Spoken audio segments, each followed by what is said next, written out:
Hello, ഞാൻ CA Aravind VS, taxation ഫാക്കൽറ്റിയാണ്.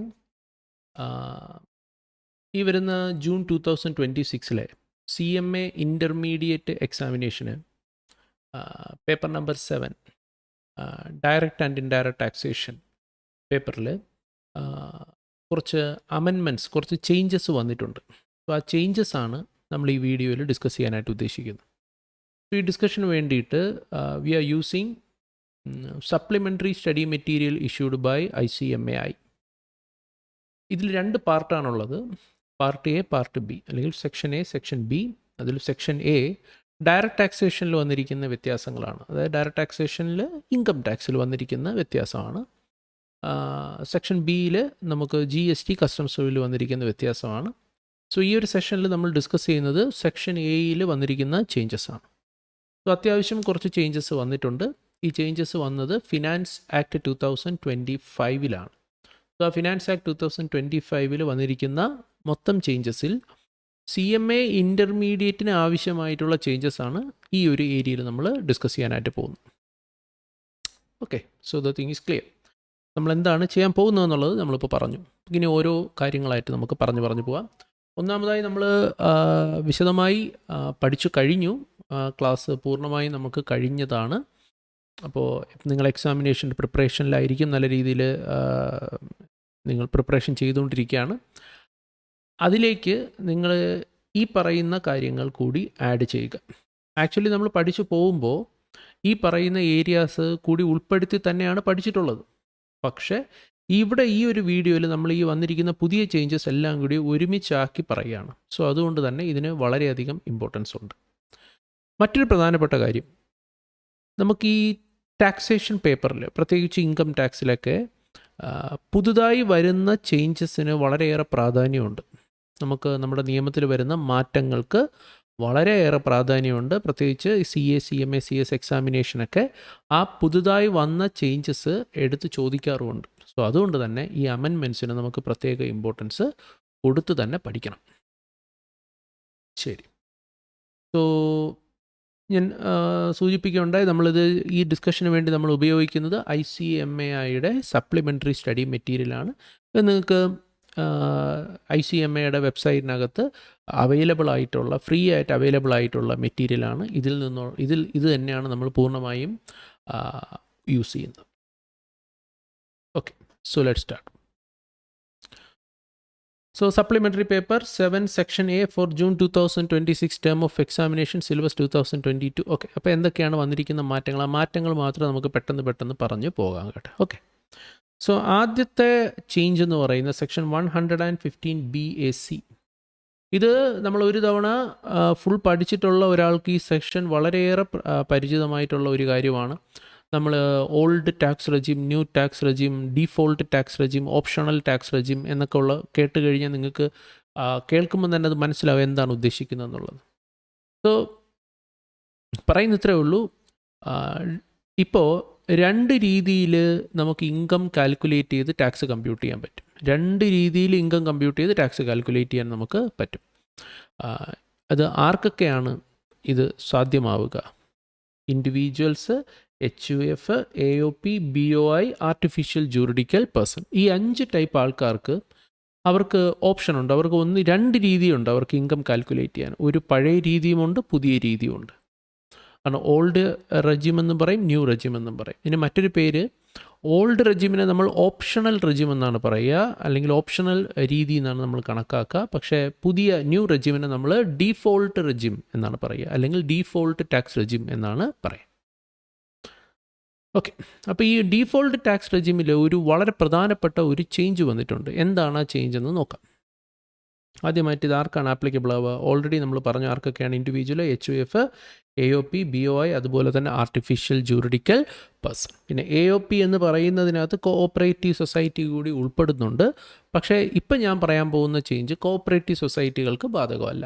അതല്ലാത്ത മറ്റ് AOPകൾക്കാണ് ഞാൻ ഈ പറയാൻ പോകുന്ന ചേഞ്ച് ബാധകം. എന്താണ് ചേഞ്ച്? അവരുടെ ടാക്സ് കാൽക്കുലേറ്റ് ചെയ്യുന്ന സ്ലാബ് റേറ്റിൽ വ്യത്യാസം വന്നിരിക്കുകയാണ്. ടാക്സ് റേറ്റിൽ വ്യത്യാസം വന്നിട്ടുണ്ട്. നമ്മൾ ഇൻകം കാൽക്കുലേറ്റ് ചെയ്യുന്നത് നോർമൽ ഇൻകം സ്ലാബ് അനുസരിച്ച് റേറ്റ് കൂടി പോകുന്ന രീതിയായിരുന്നു. അതിലിപ്പോൾ വളരെ വലിയൊരു ചേഞ്ച് വന്നിരിക്കുകയാണ്. സോ എന്താണ് ചേഞ്ച് എന്ന് നമുക്ക് നോക്കാം. So under this tax regime, income tax shall be computed at the option of the assessee considering the following rate. So ഇവിടെ പറയുന്നത് എന്താണെന്ന് വെച്ചാൽ, ഒരു individual HUF, AOP, BOA, artificial juridical പേഴ്സണോ അവരുടെ ഇൻകം ഈ ന്യൂ റെജിമിലാണ് കാൽക്കുലേറ്റ് ചെയ്തത്, അല്ലെങ്കിൽ ഡീഫോൾട്ട് ടാക്സ് റെജിമിലാണ് കാൽക്കുലേറ്റ് ചെയ്യുന്നതെങ്കിൽ ആ ഇൻകത്തിന് മേളിലുള്ള ടാക്സ് ഈ താഴെ പറയുന്ന സ്ലാബ് റേറ്റിൽ വേണം കാൽക്കുലേറ്റ് ചെയ്യാനായിട്ട്, അല്ലെങ്കിൽ കമ്പ്യൂട്ട് ചെയ്യാൻ. ടാക്സ് കമ്പ്യൂട്ട് ചെയ്യേണ്ടത് ഈ സ്ലാബ് ഉപയോഗിച്ചാണ്. എന്താണ് സ്ലാബ്?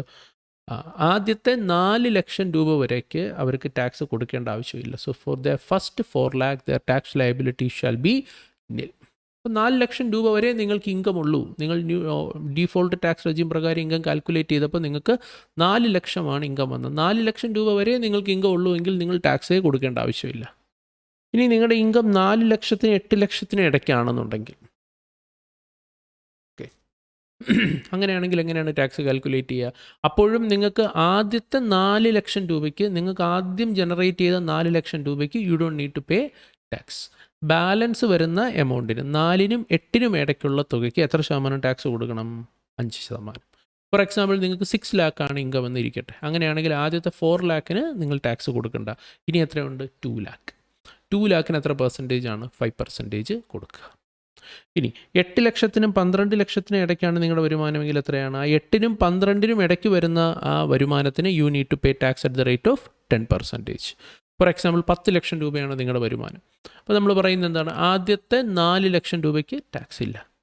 4-നും 8-നും ഇടയ്ക്കുള്ള വരുമാനം, 4-നും 8-നും ഇടയ്ക്ക് എത്രയുണ്ട്? 4 ലക്ഷം. അതിന് എത്ര ശതമാനമാണ്? 5%. നിങ്ങളുടെ മൊത്തം വരുമാനം 10 ലക്ഷമാണെന്ന് ഞാൻ പറഞ്ഞു. അപ്പോൾ അത് 8-നും 12-നും ഇടയ്ക്കല്ലേ? അപ്പോൾ 2 ലക്ഷം രൂപയുണ്ട്. ആ 2 ലക്ഷം രൂപയ്ക്ക് എത്ര ശതമാനമാണ്? 10%. അപ്പോൾ നിങ്ങളുടെ ടോട്ടൽ ഇൻകം 10 ലക്ഷമാണെങ്കിൽ എങ്ങനെ ടാക്സ് കാൽക്കുലേറ്റ് ചെയ്യണമെന്നാണ് ഞാനിപ്പോൾ ഇവിടെ പറഞ്ഞത്. ദെൻ 12-നും 16-നും ഇടയ്ക്കാണെന്നുണ്ടെങ്കിൽ 15%, 16-നും 20-നും ഇടയ്ക്കാണെങ്കിൽ 20%, 20-നും 24-നും ഇടയ്ക്കാണെങ്കിൽ 25%, 24 ലക്ഷത്തിന് മേളിൽ പോയാൽ 30%മാണ് your tax liability, will be your tax liability. Okay. ഇപ്പോൾ നമുക്ക് പെട്ടെന്നൊരു എക്സാമ്പിൾ നമുക്ക് ഓടിപ്പോയി ചെയ്തിട്ട് വരാം. നോക്കൂ, ഇപ്പോൾ നിങ്ങളുടെ ഇപ്പോൾ ഞാനൊരു പറയണം, ഇപ്പോൾ നിങ്ങളുടെ ടോട്ടൽ ഇൻകം നിങ്ങൾ ഡീഫോൾട്ട് ടാക്സ് റെജിം ഉപയോഗിച്ച് നിങ്ങളുടെ ടോട്ടൽ ഇൻകം കാൽക്കുലേറ്റ് ചെയ്തപ്പോൾ എത്ര വന്നു? 30 lakhs വന്നു എന്നിരിക്കട്ടെ. നിങ്ങൾ എങ്ങനെ ടാക്സ് കാൽക്കുലേറ്റ് ചെയ്യും? കമ്പ്യൂട്ടേഷൻ ഓഫ് ടാക്സ് ലയബിലിറ്റി എങ്ങനെയായിരിക്കും ചെയ്യുക? നോക്കിയേ, ഫസ്റ്റ് 4 lakh നമ്മൾ പറഞ്ഞു 0% ആണെന്ന് വെച്ചാൽ നിൽ. അടുത്ത 4-നും 8-നും ഇടയ്ക്ക് എത്രയുണ്ട്?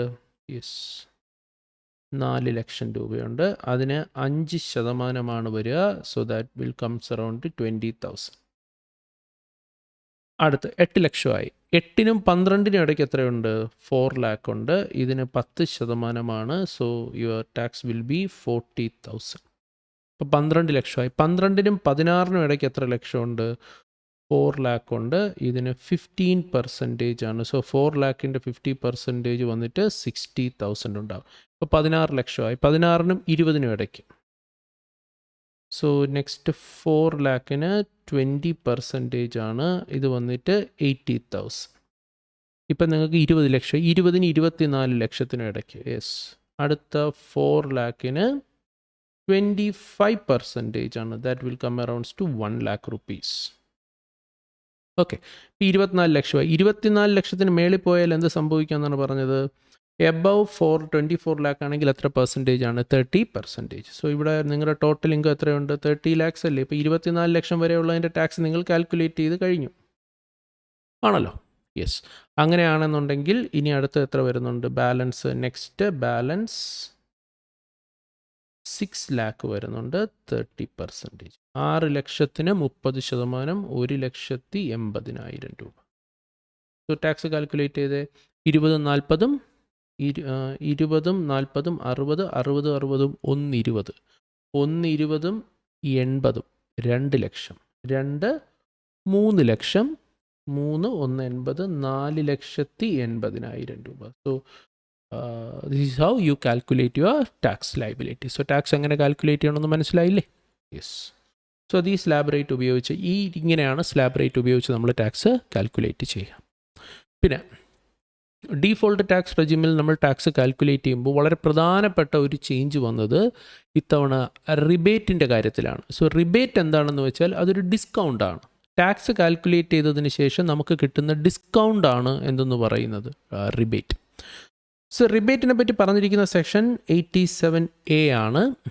സോ ആദ്യമായിട്ട് ഈ ഡിസ്കൗണ്ട് എല്ലാവർക്കും കിട്ടുമോ? ഓക്കെ, എല്ലാവർക്കും കിട്ടില്ല. ഇത് ആർക്ക് മാത്രമേ കിട്ടത്തുള്ളൂ? റെസിഡൻറ്റ് ഇൻഡിവിജ്വൽസിന് മാത്രമേ ഈ ഡിസ്കൗണ്ട് കിട്ടത്തുള്ളൂ. ഡിസ്കൗണ്ട് എന്ന് പറയുന്നത് ടാക്സ് കമ്പ്യൂട്ട് ചെയ്തിട്ട് അതിൽ നിന്ന് കുറയ്ക്കാൻ പറ്റുന്നൊരു കാര്യമാണ് എന്ത് ഡിസ്കൗണ്ട് എന്ന് പറയുന്നത്. പക്ഷേ ഈ റെസിഡൻറ്റ് ഇൻഡിവിജ്വൽ ആണെങ്കിൽ മാത്രമേ ഡിസ്കൗണ്ട് കിട്ടത്തുള്ളൂ, അല്ലെങ്കിൽ റിബേറ്റ് കിട്ടത്തുള്ളൂ. ഇനി അതിന് കുറച്ച് കണ്ടീഷൻസ് കൂടിയുണ്ട്. So what are the conditions needs to be satisfied for getting this rebate? ഒന്നാമത്തെ കണ്ടീഷൻ, അസസ്സിയുടെ മൊത്തം വരുമാനം, ടോട്ടൽ ഇൻകം എത്ര രൂപയ്ക്ക് മേളിൽ പോകാൻ പാടില്ല? 12 ലക്ഷം രൂപയ്ക്ക് മേളിൽ പോകാൻ പാടില്ല. 12 ലക്ഷം രൂപയ്ക്ക് മേളിൽ പോയാൽ ഡിസ്കൗണ്ട് കിട്ടില്ല. സോ 12 ലക്ഷം രൂപ വരെ ആണെങ്കിൽ ഡിസ്കൗണ്ട് കിട്ടും. ഇപ്പം നിങ്ങൾ ഇവിടെ താഴെ ഒരു ക്വസ്റ്റ്യൻ ചെയ്തില്ലേ, 30 ലക്ഷം രൂപ വരുമാനമുള്ള ഒരാൾ, അയാൾക്ക് ഡിസ്കൗണ്ട് കിട്ടുമോ? ഇല്ല. 12 ലക്ഷം രൂപ വരെ ആയിരുന്നു എങ്കിൽ എന്ത് കിട്ടിയേനെ? ഡിസ്കൗണ്ട് കിട്ടിയേനെ. ഓക്കെ, ഇനി ശ്രദ്ധിക്കേണ്ട കാര്യം, ഒരാൾക്ക് 12 ലക്ഷം രൂപയെ വരുമാനമുള്ളൂ, അല്ലെങ്കിൽ 12 ലക്ഷം രൂപയ്ക്ക് താഴെ വരുമാനമുള്ളൂ, അയാൾ റെസിഡൻറ്റ് ഇൻഡിവിജ്വൽ ആണ്. അങ്ങനെയാണെങ്കിൽ ഡിസ്കൗണ്ട് ഇല്ലേ? ഉണ്ട്. പക്ഷേ എങ്കിലും അയാളുടെ മൊത്തം വരുമാനത്തിനകത്ത് ചില പ്രത്യേക വരുമാനങ്ങളുണ്ടെങ്കിൽ, ഞാൻ ഇനി പറയാൻ പോകുന്ന ചില പ്രത്യേക വരുമാനങ്ങളുണ്ടെങ്കിൽ, ആ വരുമാനത്തിൻ്റെ ടാക്സിൽ നിന്ന് ഈ ഡിസ്കൗണ്ട് കിട്ടില്ല.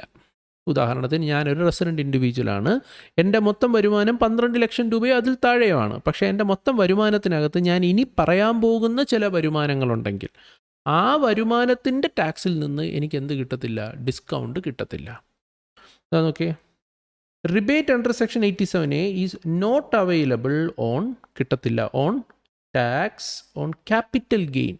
ക്യാപിറ്റൽ ഗെയിൻ ടാക്സിൻ്റെ മേളിൽ എനിക്ക് ഡിസ്കൗണ്ട് കിട്ടത്തില്ല.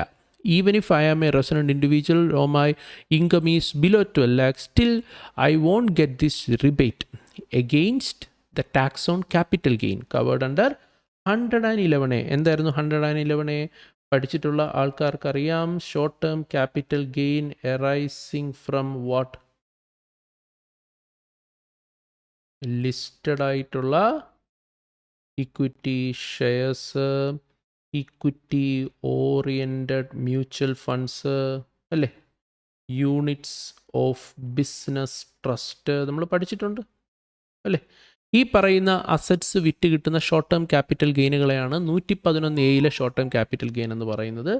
112 long term capital gain, 112A long term capital gain arising from these assets.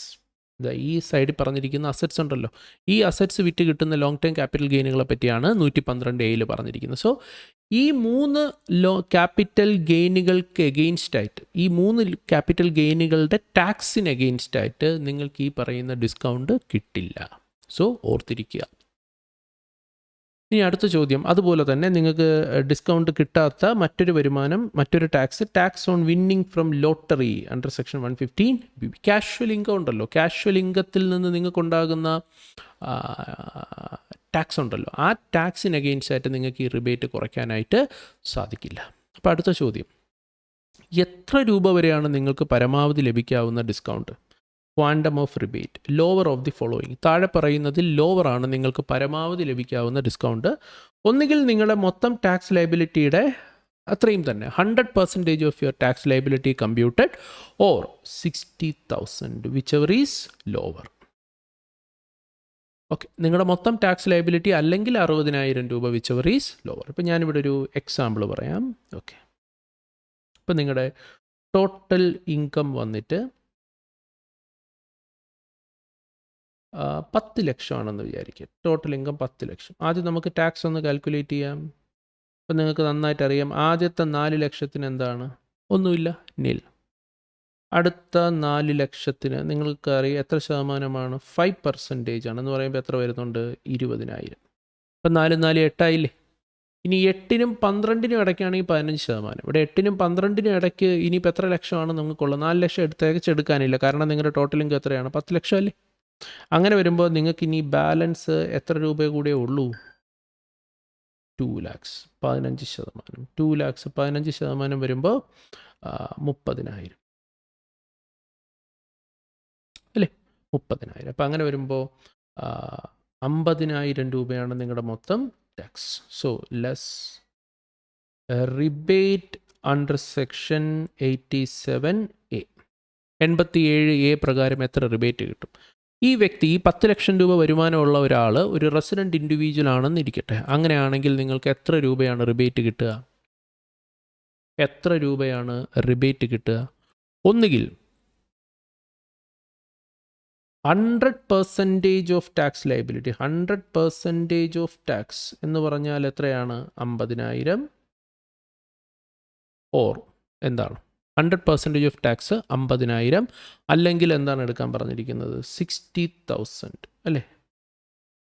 Which ever is lower. ഇതിലേതാണോ ലോവർ അതെടുക്കുക. അപ്പോൾ ഇവിടെ ലോവർ എത്രയാണ്? 50,000 ആണ്. അപ്പോൾ അങ്ങനെ വരുമ്പോൾ നിങ്ങൾക്ക് എത്ര രൂപയുടെ ഡിസ്കൗണ്ടാണ്? You are going to get 50,000. So your net tax liability will be, കണ്ടോ, 10 ലക്ഷം രൂപ വരെ വരുമാനമുള്ള ഒരാൾക്ക് ടാക്സ് കൊടുക്കേണ്ടി വരുന്നില്ല. ഇതിപ്പോൾ നിങ്ങൾക്ക് 12 ലക്ഷം ആണെന്നുണ്ടെങ്കിലും നിങ്ങൾക്ക് ടാക്സ് കൊടുക്കേണ്ടി വരില്ല. നിങ്ങൾക്കിത് കാൽക്കുലേറ്റ് ചെയ്ത് നോക്കാം. 12 ലക്ഷം ആണെന്നുണ്ടെങ്കിൽ നിങ്ങൾക്ക് എത്രയായിരിക്കും ടാക്സ് വരിക? നിങ്ങൾക്ക് ഇവിടെ നോക്കിയാൽ മതി. ആദ്യം ഞാനിവിടെ ജസ്റ്റ് ആദ്യത്തെ 4 ലക്ഷത്തിന് ടാക്സ് ഇല്ല, അടുത്ത 4 ലക്ഷത്തിന് 20,000, അടുത്ത 4 ലക്ഷത്തിന് 40,000. അപ്പോൾ അങ്ങനെ വരുമ്പോൾ നിങ്ങൾക്ക് ഈ 3 കൂടെ എടുക്കുമ്പോൾ തന്നെ എത്ര വരുന്നുണ്ട്? 60,000. നിങ്ങളൊന്ന് റിബേറ്റ് കാൽക്കുലേറ്റ് ചെയ്ത് നോക്കി. 100% ഓഫ് ദ ടാക്സ് ലയബിലിറ്റി 60, അല്ലെങ്കിൽ 60, വിച്ച് എവർ ഈസ് ലോവർ. ഇപ്പോൾ രണ്ടും 60 തന്നെയാണ്. സോ 60,000 രൂപ വരെ നിങ്ങൾക്ക് ഡിസ്കൗണ്ട് കിട്ടും. So you don't need to pay any amount as income tax. So അതായിരിക്കും പോയിന്റ്. മനസ്സിലാവുന്നുണ്ടോ? പക്ഷേ ശ്രദ്ധിക്കേണ്ട ഒരു പോയിന്റ് ഞാൻ ഓൾറെഡി പറഞ്ഞു. നിങ്ങളുടെ ഈവൻ ഇഫ് നിങ്ങളുടെ 12 ലക്ഷം രൂപയ്ക്ക് താഴെയാണ് നിങ്ങളുടെ വരുമാനമെങ്കിലും നിങ്ങളുടെ വരുമാനത്തിനകത്ത് ഈ പറഞ്ഞിരിക്കുന്ന ക്യാപിറ്റൽ ഗെയിനോ കാഷ്വൽ ഇൻകമോ ഒക്കെ ഉൾപ്പെട്ടിട്ടുണ്ടെങ്കിൽ ആ വരുമാനത്തിൻ്റെ ടാക്സിൽ നിന്ന് നിങ്ങൾക്ക് എന്ത് കുറയ്ക്കാൻ പറ്റില്ല? റിബേറ്റ് കുറയ്ക്കാൻ പറ്റത്തില്ല. സോ ആ വരുമാനത്തിൻ്റെ ടാക്സ് മാറ്റിയിട്ട് മറ്റ് വരുമാനം, ഇപ്പോൾ salary, house property, business income ഒക്കെ ഉണ്ടല്ലോ, ആ വരുമാനത്തിൻ്റെ ടാക്സിൽ നിന്ന് മാത്രമേ നിങ്ങൾക്ക് ഏത് കിട്ടത്തുള്ളൂ? റിബേറ്റ് കിട്ടത്തുള്ളൂ. So you need to be very much vigilant about that thing. Okay. ഇനി ഈ റിബേറ്റിൻ്റെ ഏറ്റവും മനോഹരമായിട്ടുള്ള ഒരു പാർട്ട് എന്താണെന്ന് വെച്ചാൽ 12 ലക്ഷം രൂപ വരെ വരുമാനമുള്ളവർക്കാണ് റിബേറ്റ് ഉള്ളത്. പക്ഷേ 12 ലക്ഷം രൂപ നിങ്ങൾ ജസ്റ്റ് ക്രോസ് ചെയ്തെന്നിരിക്കട്ടെ. ഇപ്പം നിങ്ങൾക്കൊരു 12,05,000 രൂപ നിങ്ങൾക്ക് ഇൻകം ഉണ്ടായി. അങ്ങനെയാണെങ്കിൽ നിങ്ങൾക്ക് റിബേറ്റ് കിട്ടുമോ? ഇപ്പോൾ ഞാൻ പറയുകയാണ് എൻ്റെ വരുമാനം 12,05,000, അല്ലെങ്കിൽ പോട്ടെ 12,01,000 രൂപ വെച്ച്, അതായത് നിങ്ങളുടെ വരുമാനത്തിൽ ജസ്റ്റ് 1000 രൂപയുടെ ഒരു ഇൻക്രിമെൻ്റ് ഉണ്ടായി. അങ്ങനെയാണെങ്കിൽ നിങ്ങൾക്ക് റിബേറ്റ് കിട്ടുമോ? The answer is no. You won't get a rebate. അപ്പം നിങ്ങളൊന്ന് ആലോചിച്ച് നോക്കിയേ, 12,01,000 രൂപ വരുമാനമുള്ളവർക്ക് എത്ര ടാക്സ് അടയ്ക്കണം? ശരി, 1000 വിട്ട് ഞാൻ വേറൊരു സംഖ്യ പറയാം. 12,10,000 രൂപ വരുമാനമുള്ള ഒരാൾക്ക് എത്ര ടാക്സ് അടയ്ക്കണം? 12 ലക്ഷം രൂപ വരെ ഉള്ള വരുമാനത്തിന് 60,000 ആണെന്ന് നിങ്ങളിപ്പോൾ കാൽക്കുലേറ്റ് ചെയ്തു. പിന്നെ ബാക്കി 10,000 രൂപയ്ക്ക് എത്ര രൂപ ടാക്സ് കൊടുക്കണം? 10,000, 12 ലക്ഷം കഴിഞ്ഞാൽ പിന്നെ അടുത്ത സ്ലാബ് എന്താണ് വരുന്നത്? 20% ആണ്. അങ്ങനെ വരുമ്പോൾ 2,000 വരും. ഓക്കെ, ഇവിടെ നിങ്ങളുടെ ടാക്സ് ലയബിലിറ്റി എത്ര വരികയാണ്? 62,000. ശരിയല്ലേ? 12 ലക്ഷം രൂപ വരെ നിങ്ങളുടെ ടാക്സ് 60,000 രൂപയും എക്സ്ട്രാ ഇവിടെ 10 lakh എന്നായിപ്പോൾ 10K ആണ് കേട്ടോ. 10K. ഓക്കെ, 10,000 രൂപയ്ക്ക് ഈ 10,000 20% എവിടെ നിന്നാണ് വന്നത്? 12 ലക്ഷം കഴിഞ്ഞാൽ 12-നും 16-നും ഇടയ്ക്കുള്ള, അല്ലേ, 12-നും 16-നും ഇടയ്ക്കുള്ള വരുമാനത്തിന് എത്ര ശതമാനമാണ് നമ്മൾ പറഞ്ഞിരിക്കുന്നത്? അല്ല, 8-നും 12-നും ഇടയ്ക്കാണെങ്കിൽ 10%, 12-നും 16-നും ഇടയ്ക്കാണെന്നുണ്ടെങ്കിൽ 15%. ഓക്കെ, ശരി. അപ്പോൾ ഞാനിവിടെ കാൽക്കുലേറ്റ് ചെയ്തതിൽ ചെറിയൊരു മിസ്റ്റേക്ക് വന്നു. ശരി, 12 ലക്ഷം രൂപ വരെ 60,000. ഇപ്പോൾ തൊട്ട് താഴെ നിങ്ങൾ കാൽക്കുലേറ്റ് ചെയ്തു. ഇനി 10K, 15%. 15% വരുമ്പോൾ 1,500 രൂപ വരും. അപ്പോൾ എത്ര വരുന്നുണ്ട്? 61,500. ഓക്കെ, ഇതാണ് കറക്റ്റ്, 61,500. 61,500 രൂപയാണ് നിങ്ങൾക്കിപ്പോൾ എന്ത് വരുന്നത്, ടാക്സ് വരുന്നത്. അപ്പം നിങ്ങളൊന്ന് ആലോചിച്ച് നോക്കിയേ, നിങ്ങൾക്ക് 12 ലക്ഷം രൂപ വരെയാണ് വരുമാനമെങ്കിൽ നിങ്ങൾക്ക് 1 രൂപ പോലും ടാക്സ് കൊടുക്കണ്ടായിരുന്നു അല്ലേ? നിങ്ങളുടെ റിബേറ്റ് കഴിഞ്ഞാൽ നിങ്ങൾക്ക് ടാക്സേ വരില്ല. പക്ഷേ ഇവിടെ ഇപ്പോൾ എന്ത് സംഭവിച്ചു, നിങ്ങളുടെ വരുമാനം 12 ലക്ഷം രൂപ ക്രോസ് ചെയ്ത് ഒരു എക്സ്ട്രാ ഒരു 10,000 കൂടി വന്നപ്പോൾ നിങ്ങൾക്ക് എത്ര രൂപ ടാക്സ് കൊടുക്കേണ്ടി വരികയാണ്? 61,500. അതായത് നിങ്ങളുടെ വരുമാനം ജസ്റ്റ് 10,000 രൂപയെ കൂടിയുള്ളൂ. നിങ്ങളുടെ വരുമാനം ജസ്റ്റ് 10,000 കൂടിയപ്പോൾ നിങ്ങളുടെ ടാക്സ് എത്ര കൂടി? ടാക്സ് എത്ര വന്നു? 61,500 രൂപ വന്നിരിക്കുകയാണ്. ഇത് ന്യായമാണോ? കാരണം 12 ലക്ഷം രൂപ വരെ നിങ്ങൾ കുറച്ചുകൂടി ഒന്ന് ഇൻകം സമ്പാദിച്ചപ്പോൾ നിങ്ങളുടെ ടാക്സ് അങ്ങ് അടിച്ചു കയറുകയാണ്. അപ്പോൾ ഇൻകം ടാക്സ് നിയമം പറയുകയാണ്, ശരി, ലോജിക്കലി നിങ്ങൾക്ക് എന്തില്ല, റിബേറ്റ് ഇല്ല, കാരണം 12 ലക്ഷം ക്രോസ് ചെയ്തു. പക്ഷേ ഇപ്പം നിങ്ങൾക്കുണ്ടായിരിക്കുന്നൊരു സിറ്റുവേഷൻ ബുദ്ധിമുട്ടേറിയ ഒരു സിറ്റുവേഷനാണ്. അതുകൊണ്ട് നിങ്ങൾക്കൊരു ആശ്വാസം എന്ന നിലയ്ക്ക് നിങ്ങൾക്കൊരു റിലീഫ്, ഒരു ആശ്വാസം തരാം. ആ ആശ്വാസത്തിൻ്റെ പേരാണ് മാർജിനൽ റിലീഫ്. ഇപ്പം നിങ്ങളുടെ വരുമാനം ജസ്റ്റ് ഒന്ന് കൂടിയില്ലേ, ജസ്റ്റ് ഒന്ന് കൂടിയപ്പോൾ നിങ്ങളുടെ ടാക്സ് വല്ലാണ്ടങ്ങ് കൂടി. നിങ്ങളുടെ ഇൻകം എത്രയാണോ കൂടിയത് അതിനേക്കാൾ നിങ്ങൾക്ക് എന്ത് കൂടി?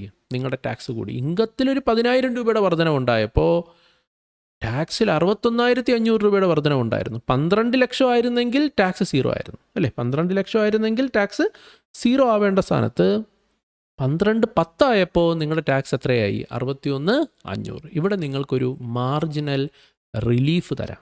സോ എങ്ങനെയാണ് ഈ മാർജിനൽ റിലീഫ് കാൽക്കുലേറ്റ് ചെയ്യുന്നത്? മാർജിനൽ റിലീഫ് എങ്ങനെയാണ് കാൽക്കുലേറ്റ് ചെയ്യുന്നത്? മാർജിനൽ റിലീഫ് കാൽക്കുലേറ്റ് ചെയ്യുന്നത്, ആദ്യം നിങ്ങളുടെ യഥാർത്ഥ ടാക്സ് കാൽക്കുലേറ്റ് ചെയ്യുക. ആക്ച്വൽ ടാക്സ്, നിങ്ങളുടെ ആക്ച്വൽ ടാക്സ് കാൽക്കുലേറ്റ് ചെയ്യുക. അതിൽ നിന്ന് 12 ലക്ഷം രൂപയിൽ നിന്ന് എത്രയാണ് നിങ്ങളുടെ ഇൻകം, ഇപ്പം എത്രയാണ് കൂടിയത്? Yes, increase in income. Increase in income. നിങ്ങളുടെ ആക്ച്വൽ ആ ടാക്സിൽ നിന്ന് ആ ഇൻക്രീസ് ഇൻ ഇൻകം എന്ത് ചെയ്യുക? യെസ് കുറയ്ക്കുക. അപ്പോൾ അങ്ങനെ വരുമ്പോൾ നിങ്ങൾക്ക് ഈ തമ്മിലുള്ള ഡിഫറൻസ് ആണ് നിങ്ങൾക്ക് എന്തായിട്ട് വരുന്നത്? ഇവിടെ റിലീഫായിട്ട് നിങ്ങൾക്ക് കിട്ടുന്നത്. ഇപ്പോൾ ഞാൻ നേരത്തെ എക്സാമ്പിൾ നമ്മൾ നോക്കുകയാണെന്നുണ്ടെങ്കിൽ നിങ്ങളുടെ ടോട്ടൽ ഇൻകം 12,10,000 അല്ലേ? ഇവിടെ നിങ്ങളുടെ മാർജിനൽ റിലീഫ് എങ്ങനെ കാൽക്കുലേറ്റ് ചെയ്യും?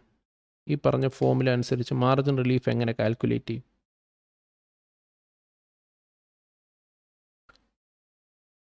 ആക്ച്വൽ ടാക്സ് 12,10,000 ആക്ച്വൽ ടാക്സ് ഇപ്പോൾ നിങ്ങൾ കാൽക്കുലേറ്റ് ചെയ്തിട്ടുണ്ട് 61,500.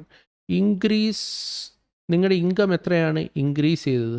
12 ലക്ഷം രൂപയിൽ നിന്ന് ഇൻകം ഫ്രം റുപ്പീസ് 12 lakh. 12 ലക്ഷത്തിൽ നിന്ന് എത്ര രൂപയാണ് നിങ്ങളുടെ ഇൻകം കൂടിയിരിക്കുന്നത്? 10,000 രൂപ. ഇത് തമ്മിലുള്ള ഡിഫറൻസ് ആണ് നമ്മൾ എടുക്കേണ്ടത്. ഡിഫറൻസ് എത്ര വരുന്നുണ്ട്? 51,500. ഈ 51,500നെയാണ് നമ്മൾ എന്തെന്ന് വിളിക്കുന്നത്? Marginal relief.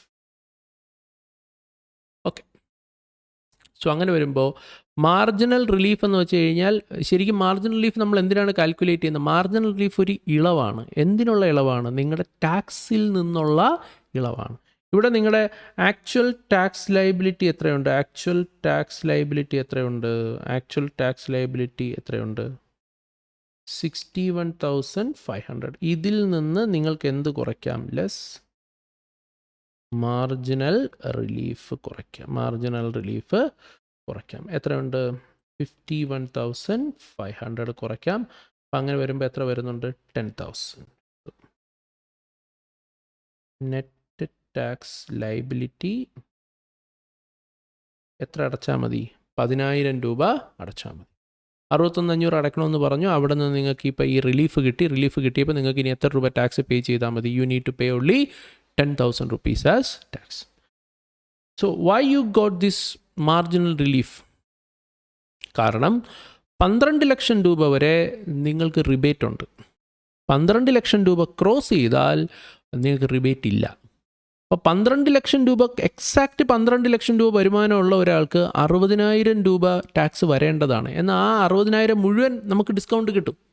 പക്ഷേ 12 ക്രോസ് ചെയ്താൽ പിന്നെ ഈ ഡിസ്കൗണ്ട് ഇല്ല എന്ന് പറഞ്ഞാൽ 12-10 ഉള്ള ഒരാളുടെ അവസ്ഥ നിങ്ങളൊന്ന് ആലോചിച്ച് നോക്കി. 12-10 ഉള്ള ഒരാളുടെ അവസ്ഥ, അവൻ്റെ ടാക്സ് ലയബിലിറ്റി അവൻ എത്ര വരും? 61,500 രൂപ അടയ്ക്കേണ്ടി വരും. അതായത് വരുമാനം ജസ്റ്റ് 12-ൽ നിന്നൊരു 10,000 രൂപ കൂടിയപ്പോൾ അവൻ 61,500 രൂപ അടയ്ക്കേണ്ടി വരുന്നു. 10,000 രൂപ ഇൻകം കൂടിയപ്പോൾ 61,500 രൂപ ടാക്സ് അടയ്ക്കേണ്ടി വരുന്നു.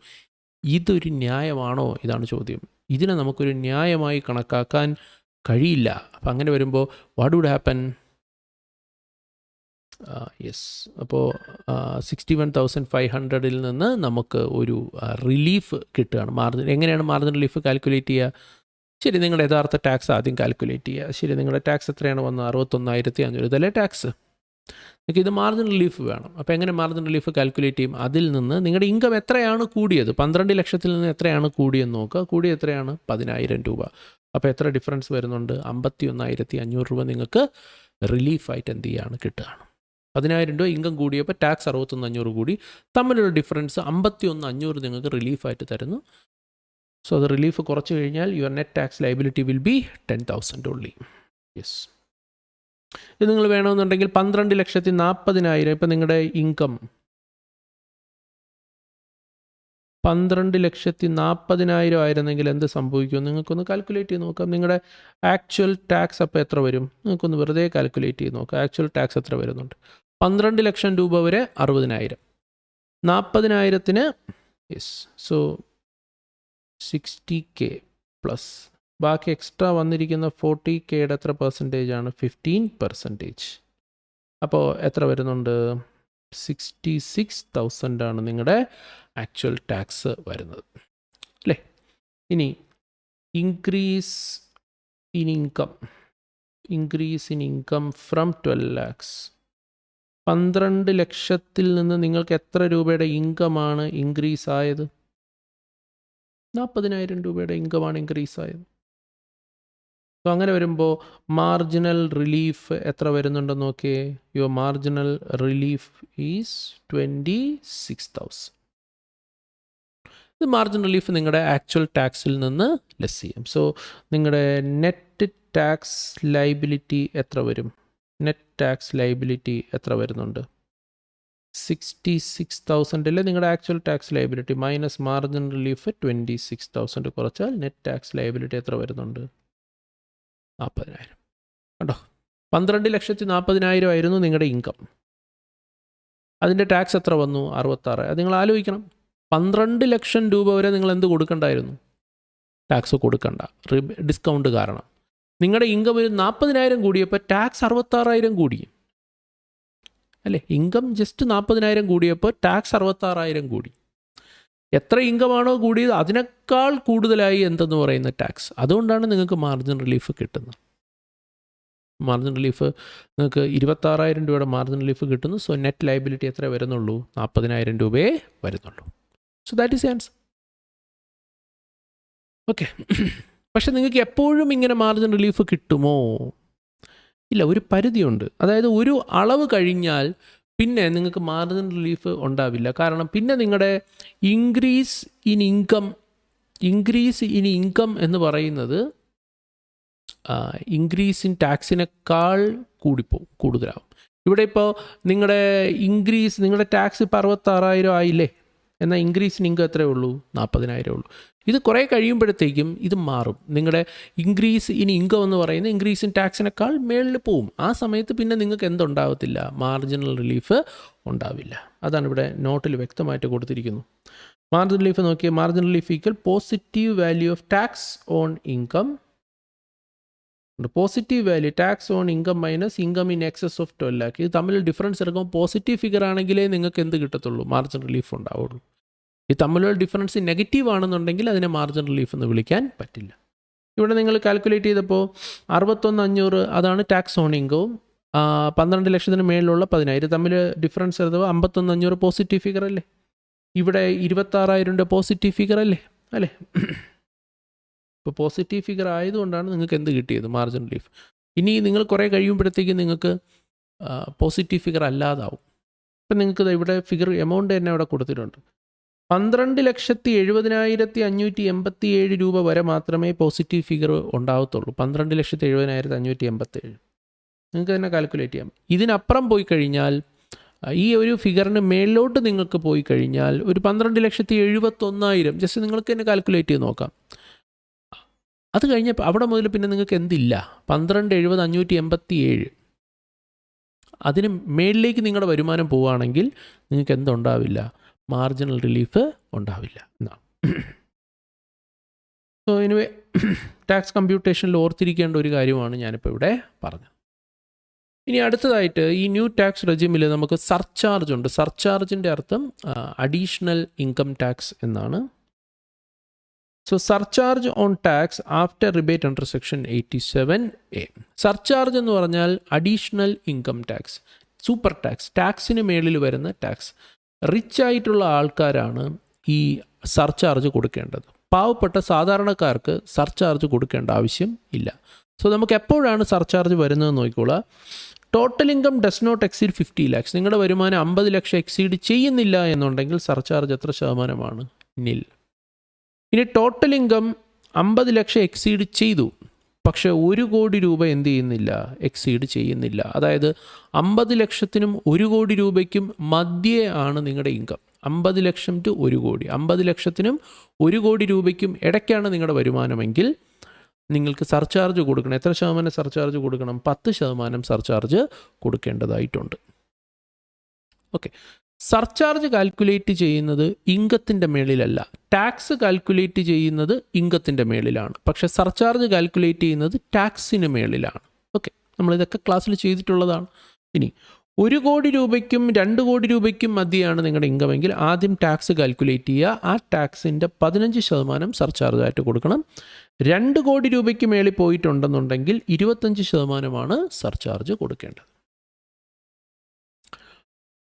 ഓക്കെ, അപ്പോൾ സർചാർജ് വളരെ പ്രധാനപ്പെട്ട ഒരു കാര്യമാണ്. ടാക്സിന് മേളിൽ വരുന്ന ടാക്സിനെയാണ് നമ്മളിവിടെ എന്തെന്ന് പറയുന്നത്, സർചാർജായിട്ട് കണക്കാക്കുക. സർചാർജ് കാൽക്കുലേറ്റ് ചെയ്യുന്നത് ഇൻകത്തിന് മേളിലല്ല, സർചാർജ് കാൽക്കുലേറ്റ് ചെയ്യുന്നത് ടാക്സിന് മേളിലാണ്. പിന്നെ സർചാർജ് നിങ്ങൾക്ക് പരമാവധി എത്ര ശതമാനം വരെ ആകാമെന്നാണ് പറഞ്ഞിരിക്കുന്നത്? 25%. 2 കോടിക്ക് മേളിൽ പോയാൽ 25% വരെയാണ് നിങ്ങൾക്ക് എന്ത് വരിക, സർചാർജ് വരിക. നമ്മളത് കണ്ടു.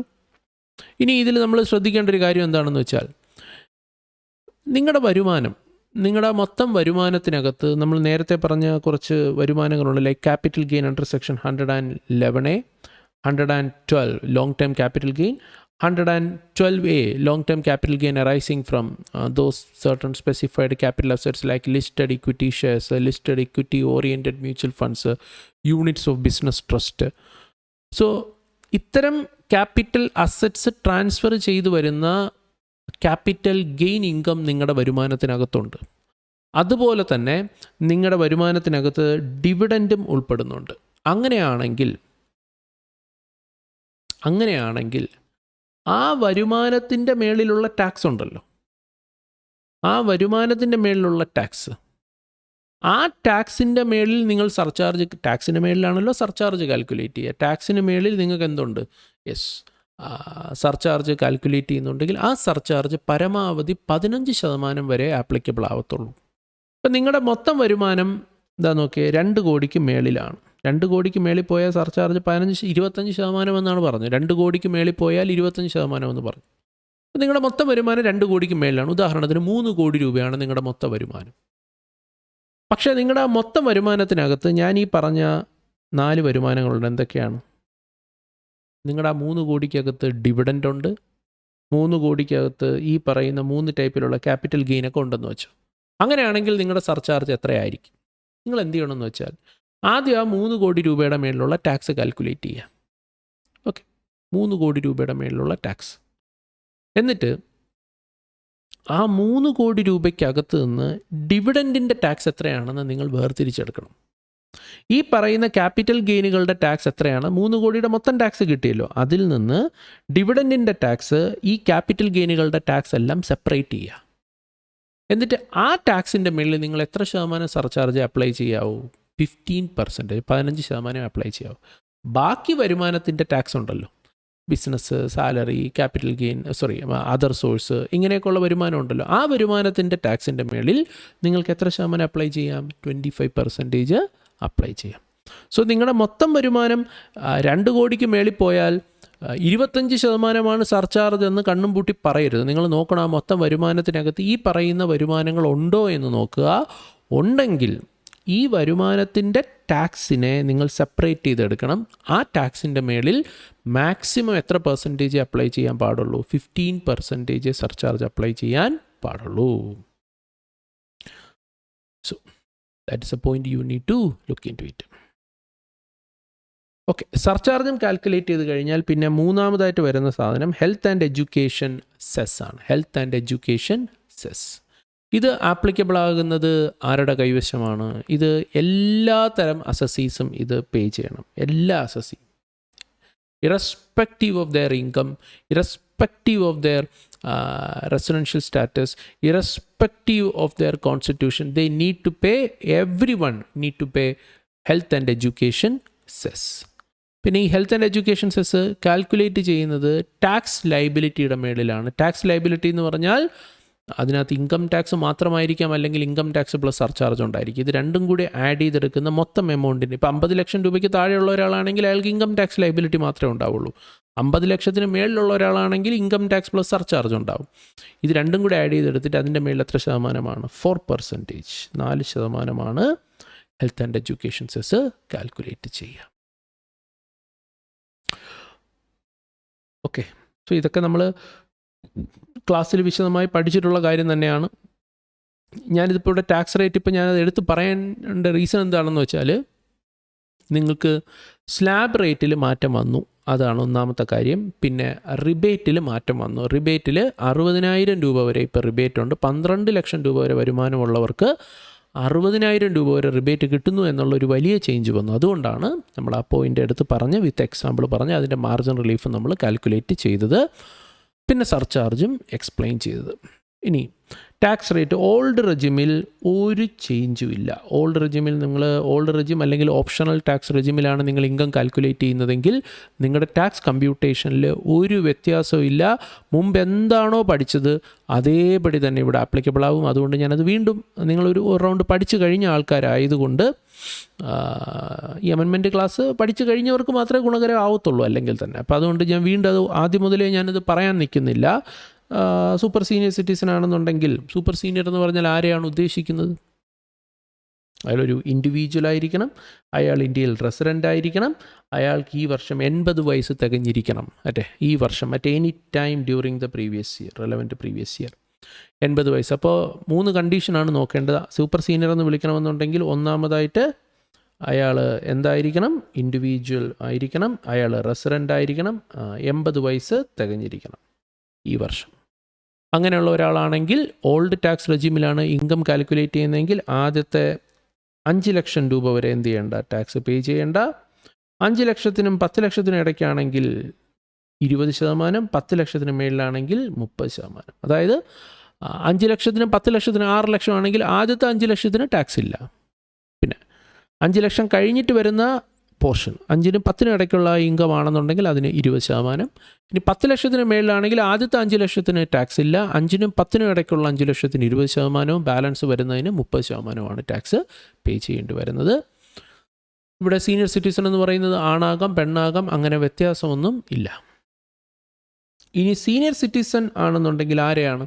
ഇനി സീനിയർ സിറ്റിസൺ എന്ന് പറയുന്നത് ഇതേപോലെ തന്നെ എന്താണ്? ഒന്ന് ഇൻഡിവിജ്വൽ ആയിരിക്കണം, റെസിഡൻ്റ് ഇൻ ഇന്ത്യ ആയിരിക്കണം, അറ്റ്ലീസ്റ്റ് 60 വയസ്സ് during the relevant previous year തികഞ്ഞിരിക്കുന്ന, ആൺ പെൺ വ്യത്യാസമൊന്നും ഇല്ല. 5 ലക്ഷം എന്നുള്ളതിന് പകരം ആദ്യത്തെ 3 ലക്ഷം രൂപയ്ക്ക് ടാക്സ് ഇല്ല. 3നും 5നും ഇടയ്ക്കുള്ള വരുമാനത്തിന് 5%, 5നും 10നും ഇടയ്ക്കുള്ളതിന് 20%, 10ന് മേളിലുള്ളതിന് 30%മാണ് ടാക്സ് വരുന്നത്. ഓക്കെ, ഇത് രണ്ടും അല്ലാത്ത ബാക്കി individuals, HUF, AOP, BOI, artificial juridical person എന്നിവർക്ക് നമ്മൾ പഠിച്ച അതേ സ്ലാബ് തന്നെ, ഒരു വ്യത്യാസമില്ല. ആദ്യത്തെ 2.5 ലക്ഷത്തിന് ടാക്സ് ഇല്ല. 2.5നും 5നും ഇടയ്ക്കുള്ള 2.5 ലക്ഷത്തിന് 5%, 5നും 10നും ഇടയ്ക്കുള്ള 5 ലക്ഷത്തിന് 20%, 10ന് മേളിലുള്ളതിനെല്ലാം തന്നെ 30%ആയിരിക്കും ടാക്സ് കാൽക്കുലേറ്റ് ചെയ്യുക. സോ ഇത് ആപ്ലിക്കബിൾ ആവുന്നത് ആർക്കൊക്കെയാണ്? സൂപ്പർ സീനിയറോ സീനിയർ സിറ്റിസണോ അല്ലാത്ത മറ്റ് ഇൻഡിവിജ്വൽസ്, ആൺ പെൺ വ്യത്യാസമില്ല, HUF, AOP, BOI, artificial juridical person എന്നിവർക്കാണ് നമ്മളിപ്പോൾ പറഞ്ഞ റേറ്റ് ആപ്ലിക്കബിൾ ആവുക. ഇവർക്ക് ഡിസ്കൗണ്ട് കിട്ടുമോ? ഓൾഡ് ടാക്സ് റെജിമിനകത്തും ഡിസ്കൗണ്ട് ഉണ്ട് ഉറപ്പായിട്ടും. ആർക്കാണ് കിട്ടുക? അവിടെ പറഞ്ഞതുപോലെ തന്നെ റെസിഡൻറ്റ് ഇൻഡിവിജ്വൽ ആയിരിക്കണം. പക്ഷേ അവരുടെ വരുമാനം എത്ര രൂപയ്ക്ക് മേളിൽ പോകാൻ പാടില്ല? ഡസ് നോട്ട് എക്സീഡ് 5 lakhന് മേളിൽ പോകാൻ പാടില്ല. പിന്നെ അവിടെ ശ്രദ്ധിക്കേണ്ട കാര്യം, റെസിഡൻറ്റ് ഇൻഡിവിജ്വലാണ്, 5 ലക്ഷത്തിന് മേളിൽ വരുമാനം പോയില്ല, ഇതൊക്കെ ശരി തന്നെ. പക്ഷേ ശ്രദ്ധിക്കേണ്ട ഒരു കാര്യം എന്താണെന്ന് വെച്ചാൽ,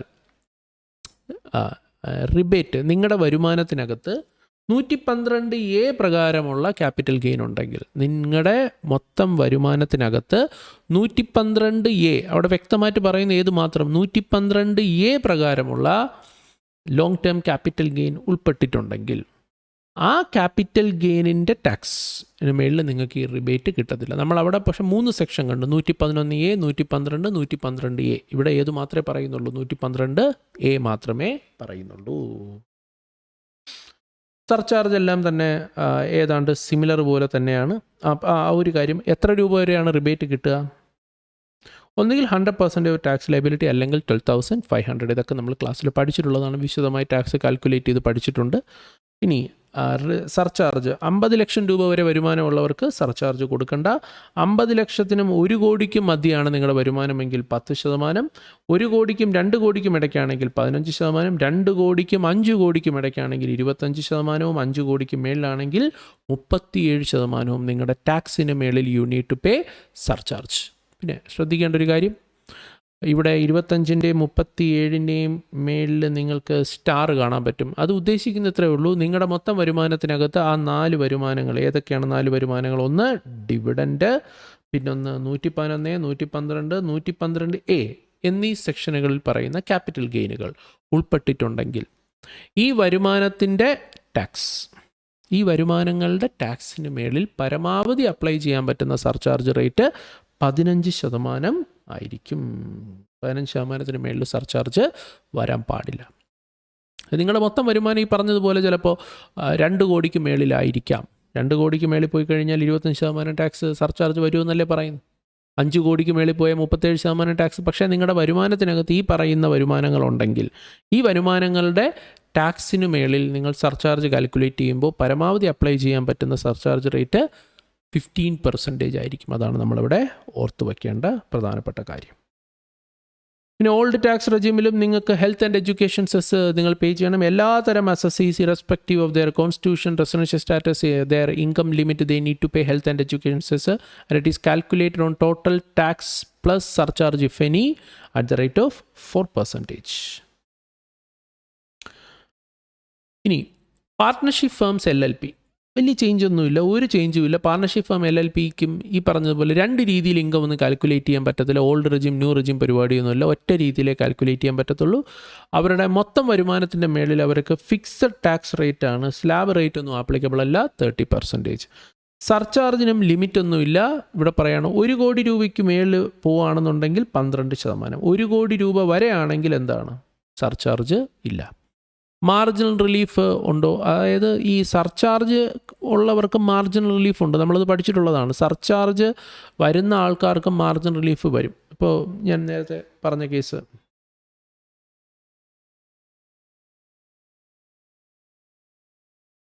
ഇപ്പോൾ ഒരു എക്സാമ്പിൾ പറയുകയാണെങ്കിൽ 50 lakh വരെ നിങ്ങൾക്ക് നോ സർചാർജ്. 50 lakh ഉള്ള ഒരാൾക്ക് ടാക്സ് മാത്രം കൊടുത്താൽ മതി. 51 lakh ആയി കഴിഞ്ഞാൽ എന്ത് സംഭവിക്കും? Tax plus surcharge. ഇപ്പോൾ 50 lakh വരെ നമുക്കൊരു ടാക്സ് ഉണ്ടല്ലോ. 50 lakh ആണെങ്കിൽ നിങ്ങൾക്കൊരു ടാക്സ് ഉണ്ട്.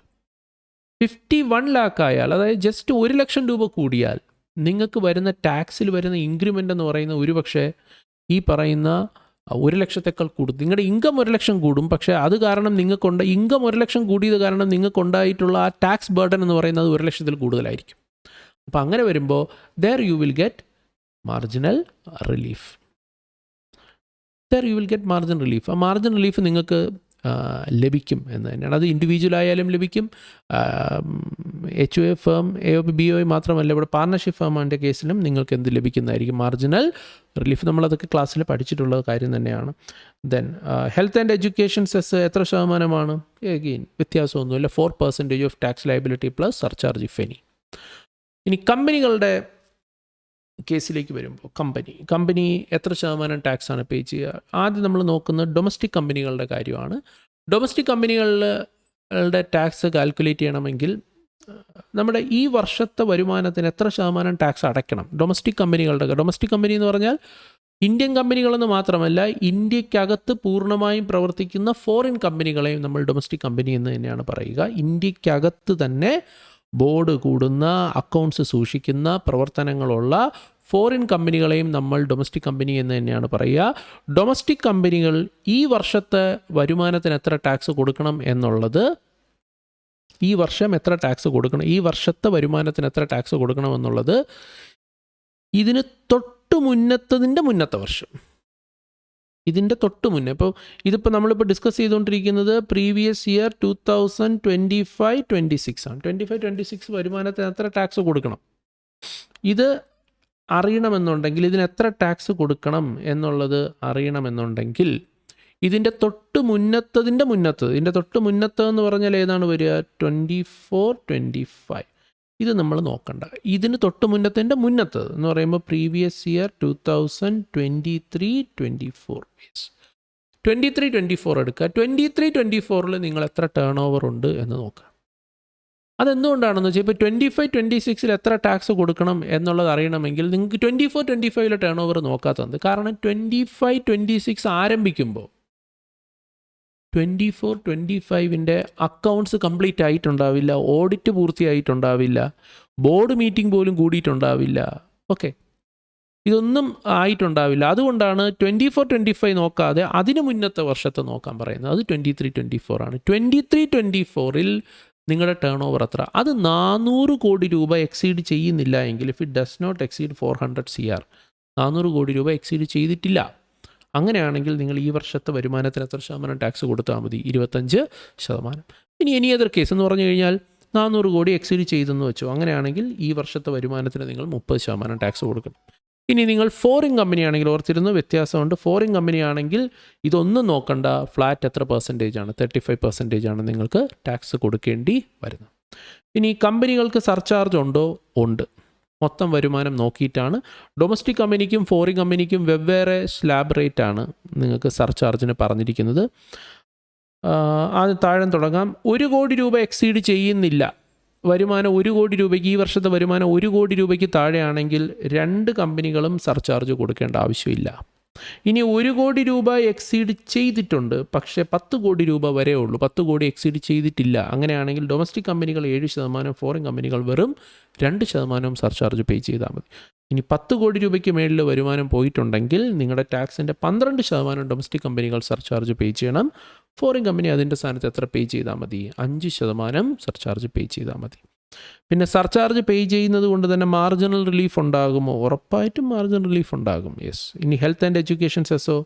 ബാക്കി എല്ലാവരെയും പോലെ തന്നെ 4% ടാക്സ് ലയബിലിറ്റി ആഫ്റ്റർ സർചാർജ് എന്ത് ചെയ്യേണ്ടി വരും? കൊടുക്കേണ്ടി വരും.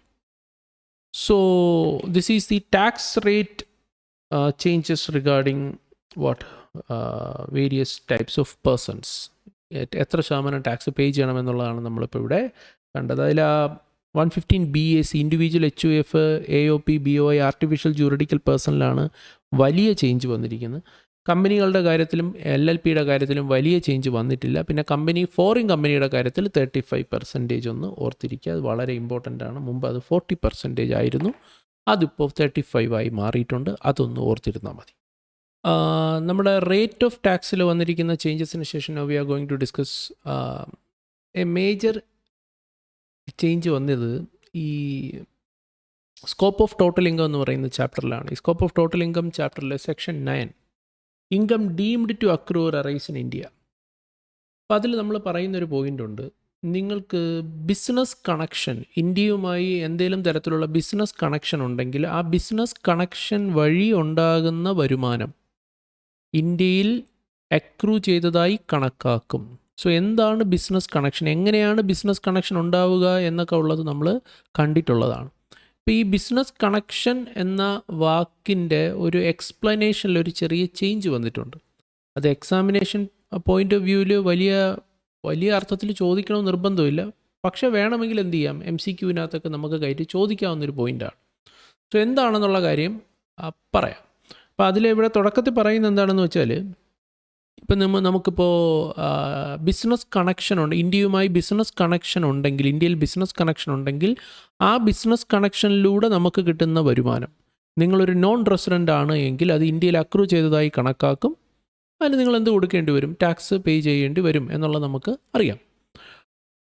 പിന്നീട് ഈ ബിസിനസ് കണക്ഷൻ്റെ അർത്ഥം നമ്മൾ പറഞ്ഞു പോകുമ്പോൾ അവിടെ ഒരു കാര്യം പറയുന്നുണ്ട്. ഇന്ത്യയിൽ നിങ്ങൾക്ക് ചെറുതല്ലാത്ത രീതിയിൽ സിഗ്നിഫിക്കൻ്റ്, ആ വാക്കിങ്ങനെയാണ് SEP, സിഗ്നിഫിക്കൻ്റ് എക്കണോമിക് പ്രസൻസ്, ഇന്ത്യയിൽ ചെറുതല്ലാത്ത സാന്നിധ്യം, അത് സാമ്പത്തികവുമായി ബന്ധപ്പെട്ട് കാശുമായി ബന്ധപ്പെട്ട്, എക്കണോമിക്കുമായി ബന്ധപ്പെട്ട് സിഗ്നിഫിക്കൻ്റ് ആയിട്ടുള്ള പ്രസൻസ്, സാന്നിധ്യം ഇന്ത്യയിൽ നിങ്ങൾക്കുണ്ടെങ്കിൽ നിങ്ങൾക്ക് ഇന്ത്യയിൽ ബിസിനസ് കണക്ഷൻ ഉണ്ട് എന്നാണ് അർത്ഥം. അപ്പോൾ ഈ സിഗ്നിഫിക്കൻ്റ് എക്കണോമിക് പ്രസൻസ് എന്ന് പറയുന്ന വാക്കിലാണ് ആ വാക്കിൻ്റെ അർത്ഥത്തിലാണ് ഇപ്പോൾ ചേഞ്ച് വന്നിരിക്കുന്നത്. അപ്പോൾ എന്താണെന്നുള്ള കാര്യം പറയാം. Significant economic presence of a non resident in India shall constitute, അങ്ങനെ ഒരു നോൺ റെസിഡൻറ്റിന് ഇന്ത്യയിൽ സിഗ്നിഫിക്കൻ്റ് ആയിട്ടുള്ള എക്കണോമിക് പ്രസൻസ് ഉണ്ടെങ്കിൽ അയാൾക്ക് ഇന്ത്യയിൽ എന്തുണ്ട് എന്നാണ് അർത്ഥം, ബിസിനസ് കണക്ഷൻ ഉണ്ട് എന്നാണ് അർത്ഥം. അപ്പോൾ അങ്ങനെയാണെങ്കിൽ അതുവഴി അവർക്ക് കിട്ടുന്ന വരുമാനത്തിന് അവരെന്ത് കൊടുക്കേണ്ടി വരും, ടാക്സ് കൊടുക്കേണ്ടി വരും. ഇപ്പോൾ സിഗ്നിഫിക്കൻ്റ് എക്കണോമിക് പ്രസൻസിൻ്റെ അർത്ഥം കൊണ്ട് ഉദ്ദേശിക്കുന്നത് എന്താണ്, transaction in respect of any goods carried out by non resident with any person in India. ഇന്ത്യയിലുള്ള ആൾക്കാരുമായിട്ട് ഗുഡ്സ് ഇടപാടുകൾ ചെയ്യുക വഴി സിഗ്നിഫിക്കൻ്റ് എക്കണോമിക് പ്രസൻസ് ഉണ്ടാകാം എന്നാണ് അവിടെ നമ്മൾ പറയുന്നത്. പക്ഷേ ഇപ്പോൾ പറയുകയാണ് അതിലൊരു ചെറിയ അമെൻമെൻറ്റ് കൊണ്ടുവന്നിട്ടുണ്ട്. എന്താണ് അമെൻമെൻറ്റ്? നമ്മൾ ശരിക്കും പറഞ്ഞാൽ ഈ ഒരു എഴുതിയിരിക്കുന്നതിൽ ഇത് മാത്രം നമ്മൾ പഠിച്ചാൽ മതി. എന്താണ് എഴുതിയിരിക്കുന്നതിൻ്റെ അർത്ഥം എന്താ നോക്കിയേ. Explanation 2A of Section 9, Explanation 2A of Section 9 has been amended so as to provides that transaction or activities of a non-resident in India, non-resident in India, which are confined to a non-resident എന്ത് മാത്രമാണ് ചെയ്യുന്നത്, they are just purchase of goods, they are just purchasing goods in India. അവർ ഇന്ത്യയിൽ നിന്ന് goods purchase ചെയ്യാം. ഒരു non resident ഇന്ത്യയിൽ വേറെ സെയിലൊന്നുമില്ല, they are just purchasing. എന്തിനാണ് ഇന്ത്യയിൽ നിന്ന് പർച്ചേസ് ചെയ്യുന്നത്? ഫോർ ദ പർപ്പസ് ഓഫ് എക്സ്പോർട്ടിന് വേണ്ടി ഇന്ത്യയിൽ നിന്ന് പർച്ചേസ് ചെയ്യുന്നത്. അതായത് ഇന്ത്യയിൽ നിന്ന് ഗുഡ്സ് പർച്ചേസ് ചെയ്ത് വിദേശത്തേക്ക് കൊണ്ടുപോകുന്ന പരിപാടി മാത്രമാണ് അയാൾ ചെയ്യുന്നത്. അങ്ങനെയാണെങ്കിൽ ആ ഒരു ആക്റ്റീവ്, കാരണം ഇന്ത്യയിൽ ചിലപ്പോൾ ചീപ്പായിട്ട് ഗുഡ്സ് കിട്ടുമായിരിക്കും. സോ ഇന്ത്യയിൽ വന്ന് ഗുഡ്സ് പർച്ചേസ് ചെയ്ത് അയാൾ എന്ത് ചെയ്യുകയാണ്, ഇന്ത്യക്ക് പുറത്തേക്ക് കൊണ്ടുപോവുകയാണ്. എന്നിട്ട് അത് അവിടെ വിദേശത്ത് കൊണ്ടുപോയി വിൽക്കുന്നു. അയാൾ വരുമാനം ഉണ്ടാക്കുന്ന ഇന്ത്യക്ക് പുറത്താണ്. അപ്പോൾ പെട്ടെന്ന് ഇൻകം ടാക്സ് നിയമത്തിലെ ഈ ഒരു വാക്ക് സിഗ്നിഫിക്കൻ്റ് എക്കണോമിക് പ്രസൻസ്, അപ്പോൾ ഒരു ചോദ്യം വരാം, നിങ്ങൾ ഈ വിറ്റിരിക്കുന്ന സാധനം ഇന്ത്യയിൽ നിന്ന് വാങ്ങിച്ചതല്ലേ? അപ്പോൾ നിങ്ങൾ സ്ഥിരമായി ഇന്ത്യയിൽ നിന്ന് വാങ്ങുന്നത് കൊണ്ട് അപ്പം നിങ്ങൾക്ക് ഇന്ത്യയുമായി ഒരു ബന്ധം ഉണ്ടായില്ലേ? ഇന്ത്യയുമായി ബന്ധമുണ്ടായപ്പോൾ നിങ്ങൾക്ക് ആ വന്ന വരുമാനം ഇന്ത്യയിൽ deemed to accrue arise in India ആയിട്ട് കണക്കാക്കണം എന്നൊക്കെ പറഞ്ഞാൽ അയാൾ പെട്ടുപോകും. അപ്പോൾ ഇവിടെ ഒരു എക്സ്പ്ലനേഷൻ വരികയാണ്. അങ്ങനെ നിങ്ങൾ ഇന്ത്യയിൽ നിന്ന് ജസ്റ്റ് ഗുഡ്സ് പർച്ചേസ് ചെയ്യുകയാണ്. എന്തിനു വേണ്ടിയിട്ടാണ്? For the purpose of export. Shall not constitute significant economic presence of such non resident in India. ഇന്ത്യയിൽ നിന്ന് ജസ്റ്റ് ഗുഡ്സ് പർച്ചേസ് ചെയ്ത് വിദേശത്തേക്ക് എക്സ്പോർട്ട് ചെയ്യുന്നതിനെ ഇന്ത്യയിൽ സിഗ്നിഫിക്കൻ്റ് എക്കണോമിക് പ്രസൻസ് ഉള്ളതായി ഇനി മുതൽ കണക്കാക്കേണ്ട. കാരണം ഇതിനെ സംബന്ധിച്ചിട്ടുള്ള ധാരാളം ലീഗൽ ഡിസ്പ്യൂട്ട് ഇതിന് മുന്നേ പല ഘട്ടങ്ങളിലും ഉണ്ടായിട്ടുണ്ട്, കേസ് ലോസ് ഉണ്ടായിട്ടുണ്ട്. അതിനെയെല്ലാം തന്നെ സ്റ്റോപ്പ് ചെയ്യുന്ന തരത്തിൽ, ഇനി ഇതിൽ കൺഫ്യൂഷൻ വേണ്ട എന്ന തരത്തിലാണ് ഈ ഒരു അമെൻമെൻറ്റ് ഇപ്പോൾ വന്നിരിക്കുന്നത്. അത് കാരണം ഇനി മുതൽ നിങ്ങൾ ഇന്ത്യയിൽ നിന്ന് ഗുഡ്സ് പർച്ചേസ് ചെയ്ത് എക്സ്പോർട്ട് ചെയ്താൽ, ഒരു നോൺ റെസിഡൻറ്റ് അങ്ങനെ ചെയ്യുകയാണെങ്കിൽ അതൊരു സിഗ്നിഫിക്കൻ്റ് എക്കണോമിക് പ്രസൻസ് അല്ല തന്നെ. അപ്പോൾ അതല്ല എന്നുണ്ടെങ്കിൽ പിന്നെ അവിടെ എന്തില്ല എന്നാണ് കണക്കാക്കേണ്ടത്? ബിസിനസ് കണക്ഷൻ ഇല്ല എന്നാണ്. പിന്നെ India government international financial service സെൻറ്ററുകൾക്ക് ഇന്ത്യയിൽ അങ്ങനെ ഒരു ഇൻ്റർനാഷണൽ ഫൈനാൻഷ്യൽ സർവീസ് സെൻ്ററാണ് ഉള്ളത്. GIFT Gujarat international financial technology centre, അത് അഹമ്മദാബാദിലാണ്. അവിടെ ഒരു ഇൻ്റർനാഷണൽ ഫൈനാൻഷ്യൽ സർവീസ് സെൻറ്റർ ഉണ്ട്. ഇൻ്റർനാഷണൽ ഫൈനാൻഷ്യൽ സർവീസ് സെൻറ്ററെ പ്രൊമോട്ട് ചെയ്യാനും അതിനകത്ത് പ്രവർത്തിക്കുന്ന കമ്പനികൾക്ക് കൂടുതൽ സഹായകരമാക്കാനും വേണ്ടിയിട്ട് ടാക്സ് ഇളവുകൾ കൊടുത്തിട്ടുണ്ട്. അവിടെയുള്ള പലതരത്തിലുള്ള ടാക്സ് ഇളവുകൾ. അപ്പോൾ അവിടെ വർക്ക് ചെയ്യുന്ന സ്ഥാപനങ്ങൾക്ക് ഇൻകം ടാക്സ് നിയമത്തിലെ section 10D, 10(4)D, 10(4)F, 10(4)H, അതുപോലെ തന്നെ സെക്ഷൻ 80LA2D, അതായത് ഓഫ് ഷോർ ബാങ്കിങ് യൂണിറ്റുകൾ, അതുപോലെ തന്നെ ക്യാപിറ്റൽ ഗെയിനകത്ത് ട്രാൻസാക്ഷൻസ് നോട്ട് കൺസിഡർ ആസ് ട്രാൻസ്ഫറിനകത്ത് വരുന്ന സെക്ഷൻ 47 ക്ലോസ് 7AD എന്നീ പറയുന്ന സെക്ഷനുകൾക്ക് സൺസെറ്റ് ക്ലോസ് ഉണ്ട്. സൺസെറ്റ് ക്ലോസ് എന്ന് വെച്ചാൽ ഈ പറയുന്ന സെക്ഷനുകളെല്ലാം അവസാനിക്കുന്നുണ്ടായിരുന്നു കഴിഞ്ഞ വർഷം. പക്ഷേ ഇപ്പോൾ 2025 അവസാനിക്കേണ്ട സെക്ഷനുകളാണ് ഇതെല്ലാം. 2025 ശേഷം ഈ പറയുന്ന സെക്ഷനുകൾ പ്രകാരം എക്സംഷൻസ് ഇല്ലായിരുന്നു. പക്ഷേ ഗവൺമെൻറ് എന്ത് ചെയ്തു എന്ന് വെച്ചാൽ ഈ പറയുന്ന സെക്ഷൻസിൻ്റെ validity they have increased to 31st, extended, increase എന്നല്ല എക്സ്റ്റെൻഡഡ് ടു 31st March 2030, 2030 വരെ ഇത് എക്സ്റ്റെൻഡ് ചെയ്തു. പിന്നെ നിങ്ങൾക്കറിയാം പുതിയ ഇൻകം ടാക്സ് നിയമം നമ്മുടെ രാജ്യത്ത് വന്നു. അപ്പോൾ ഈ പറയുന്ന സെക്ഷനുകളെല്ലാം നിയമമേ മാറി. ഇപ്പോൾ ഈ പറയുന്ന സെക്ഷനുകളെല്ലാം പോയി.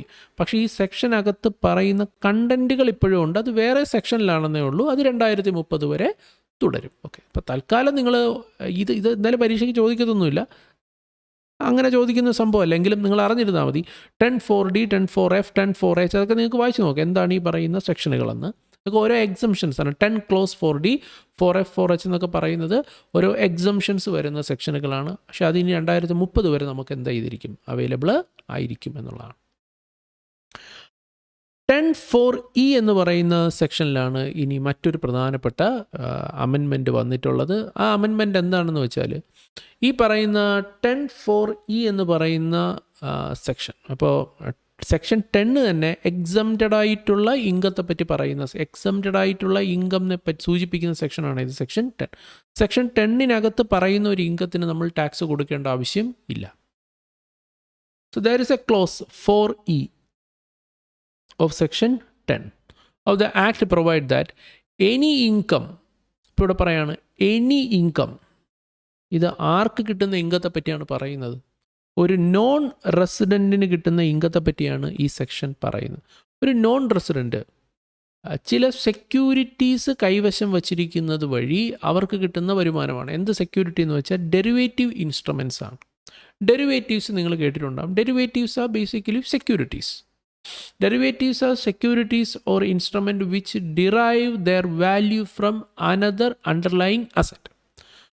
ഇവിടെ നോൺ റെസിഡൻറ്റിന് ചില വരുമാനം ഉണ്ടാവുകയാണ്. എന്ത് വരുമാനമാണ് ഉണ്ടാകുന്നത്? On account of transfer. അവർ കൈമാറ്റം ചെയ്യണം. നോൺ റെസിഡൻറ്റ് കൈമാറ്റം ചെയ്യണം. ഇനി ഞാൻ പറയാൻ പോകുന്ന ചില സെക്യൂരിറ്റീസിൻ്റെ പേരുകളാണ്. നിങ്ങൾ മനസ്സിലാക്കേണ്ടത് ഇപ്പോൾ ഷെയർ പോലെ, ഡിബഞ്ചർ പോലെ, ബോണ്ട് പോലുള്ള ചില സെക്യൂരിറ്റീസ് ആയിട്ട് ഇതിനെ കണക്കാക്കിയാൽ മതി. എന്തൊക്കെയാണ്? നോൺ ഡെലിവറബിൾ ഫോർവേഡ് കോൺട്രാക്റ്റ് ഒരു സെക്യൂരിറ്റിയാണ്.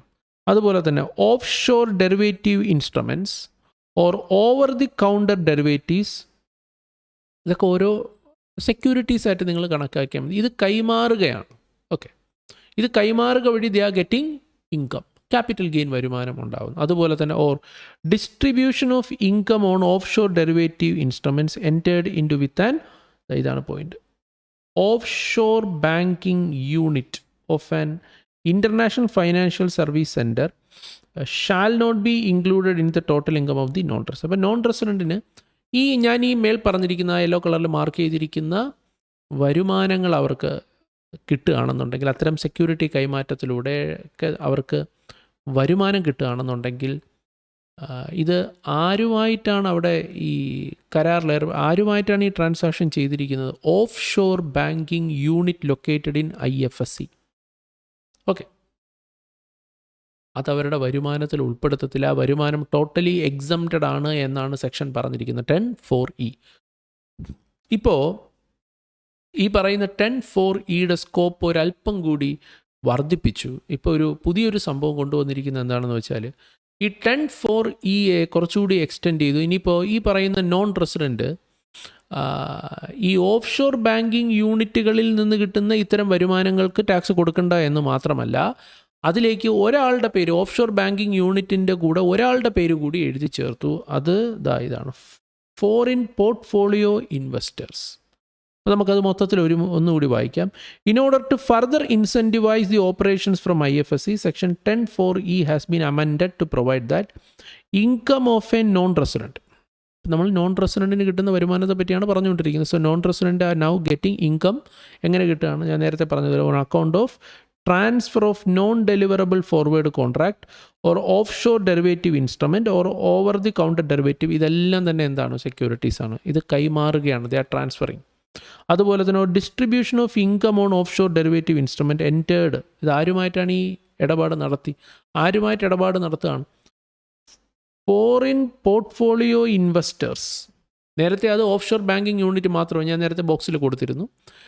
ഇനി അത് മുതൽ foreign portfolio investors being an IFSC IFSCയിൽ പ്രവർത്തിക്കുന്ന ഫോറിൻ പോർട്ട്ഫോളിയോ ഇൻവെസ്റ്റേഴ്സുമായിട്ട് ഇത്തരം ഇടപാടുകൾ നടത്തി നോൺ റെസിഡൻറ്റിന് കിട്ടുന്ന വരുമാനത്തിന് അവരുടെ ടോട്ടൽ ഇൻകത്തിൽ അത് ഉൾപ്പെടുത്തേണ്ട കാര്യം ഇല്ല. Need not be included in the total income. Yes.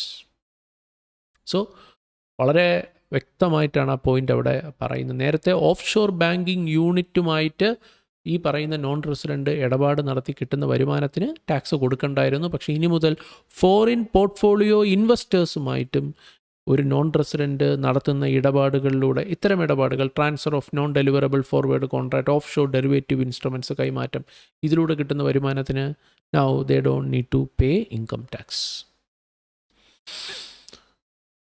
Then another amendment is there under section 10(4)(h) and 10(34)(b). അപ്പോൾ 10(4)(h) എന്താണെന്നുള്ള കാര്യം പറയാം. 10(4)(h) ഇതെല്ലാം തന്നെ IFSC റിലേറ്റഡ് ആയിട്ടുള്ള എക്സംഷൻസ് ആണ്. നോക്കൂ, ദിസ് സെക്ഷൻ പ്രൊവൈഡ്സ്, ഇതൊരു എക്സംഷനാണ്. 10 എന്ന് കേട്ടാലേ നമുക്കറിയാം എക്സംഷനാണ്. ആർക്കാണ് എക്സംഷൻ കിട്ടുന്നത്? Non residents or unit of IFSC. അപ്പോൾ ഈ പറയുന്ന എക്സംഷൻ ആർക്ക് കിട്ടുന്നത് തന്നെയാണ്? നോൺ റെസിഡൻറ്റുകൾക്കും അതുപോലെ തന്നെ IFSCയിൽ പ്രവർത്തിക്കുന്ന യൂണിറ്റുകൾക്കും. Non resident or unit of IFSC, ഇവരുടെ പ്രത്യേകത എന്താണ്? They are engaged in aircraft leasing. നിസാര ബിസിനസ് അല്ല, എയർക്രാഫ്റ്റ് ലീസിങ് എന്ന ബിസിനസ്സിൽ ഏർപ്പെട്ടിരിക്കുന്ന നോൺ റെസിഡൻറ്റുകൾക്ക് അല്ലെങ്കിൽ IFSC യൂണിറ്റുകൾക്ക് കിട്ടുന്ന എക്സംഷനാണ് 10(4)(h). ഇനി ഈ പറയുന്ന എക്സംഷൻ എന്ത് എക്സംഷനാണ്? ക്യാപിറ്റൽ ഗെയിൻ ടാക്സിന് കിട്ടുന്ന എക്സംഷനാണ്. അതായത് അവർക്കൊരു ക്യാപിറ്റൽ ഗെയിൻ ഉണ്ടാവുകയാണ്. എന്ത് ക്യാപിറ്റൽ ഗെയിൻ ആണ്?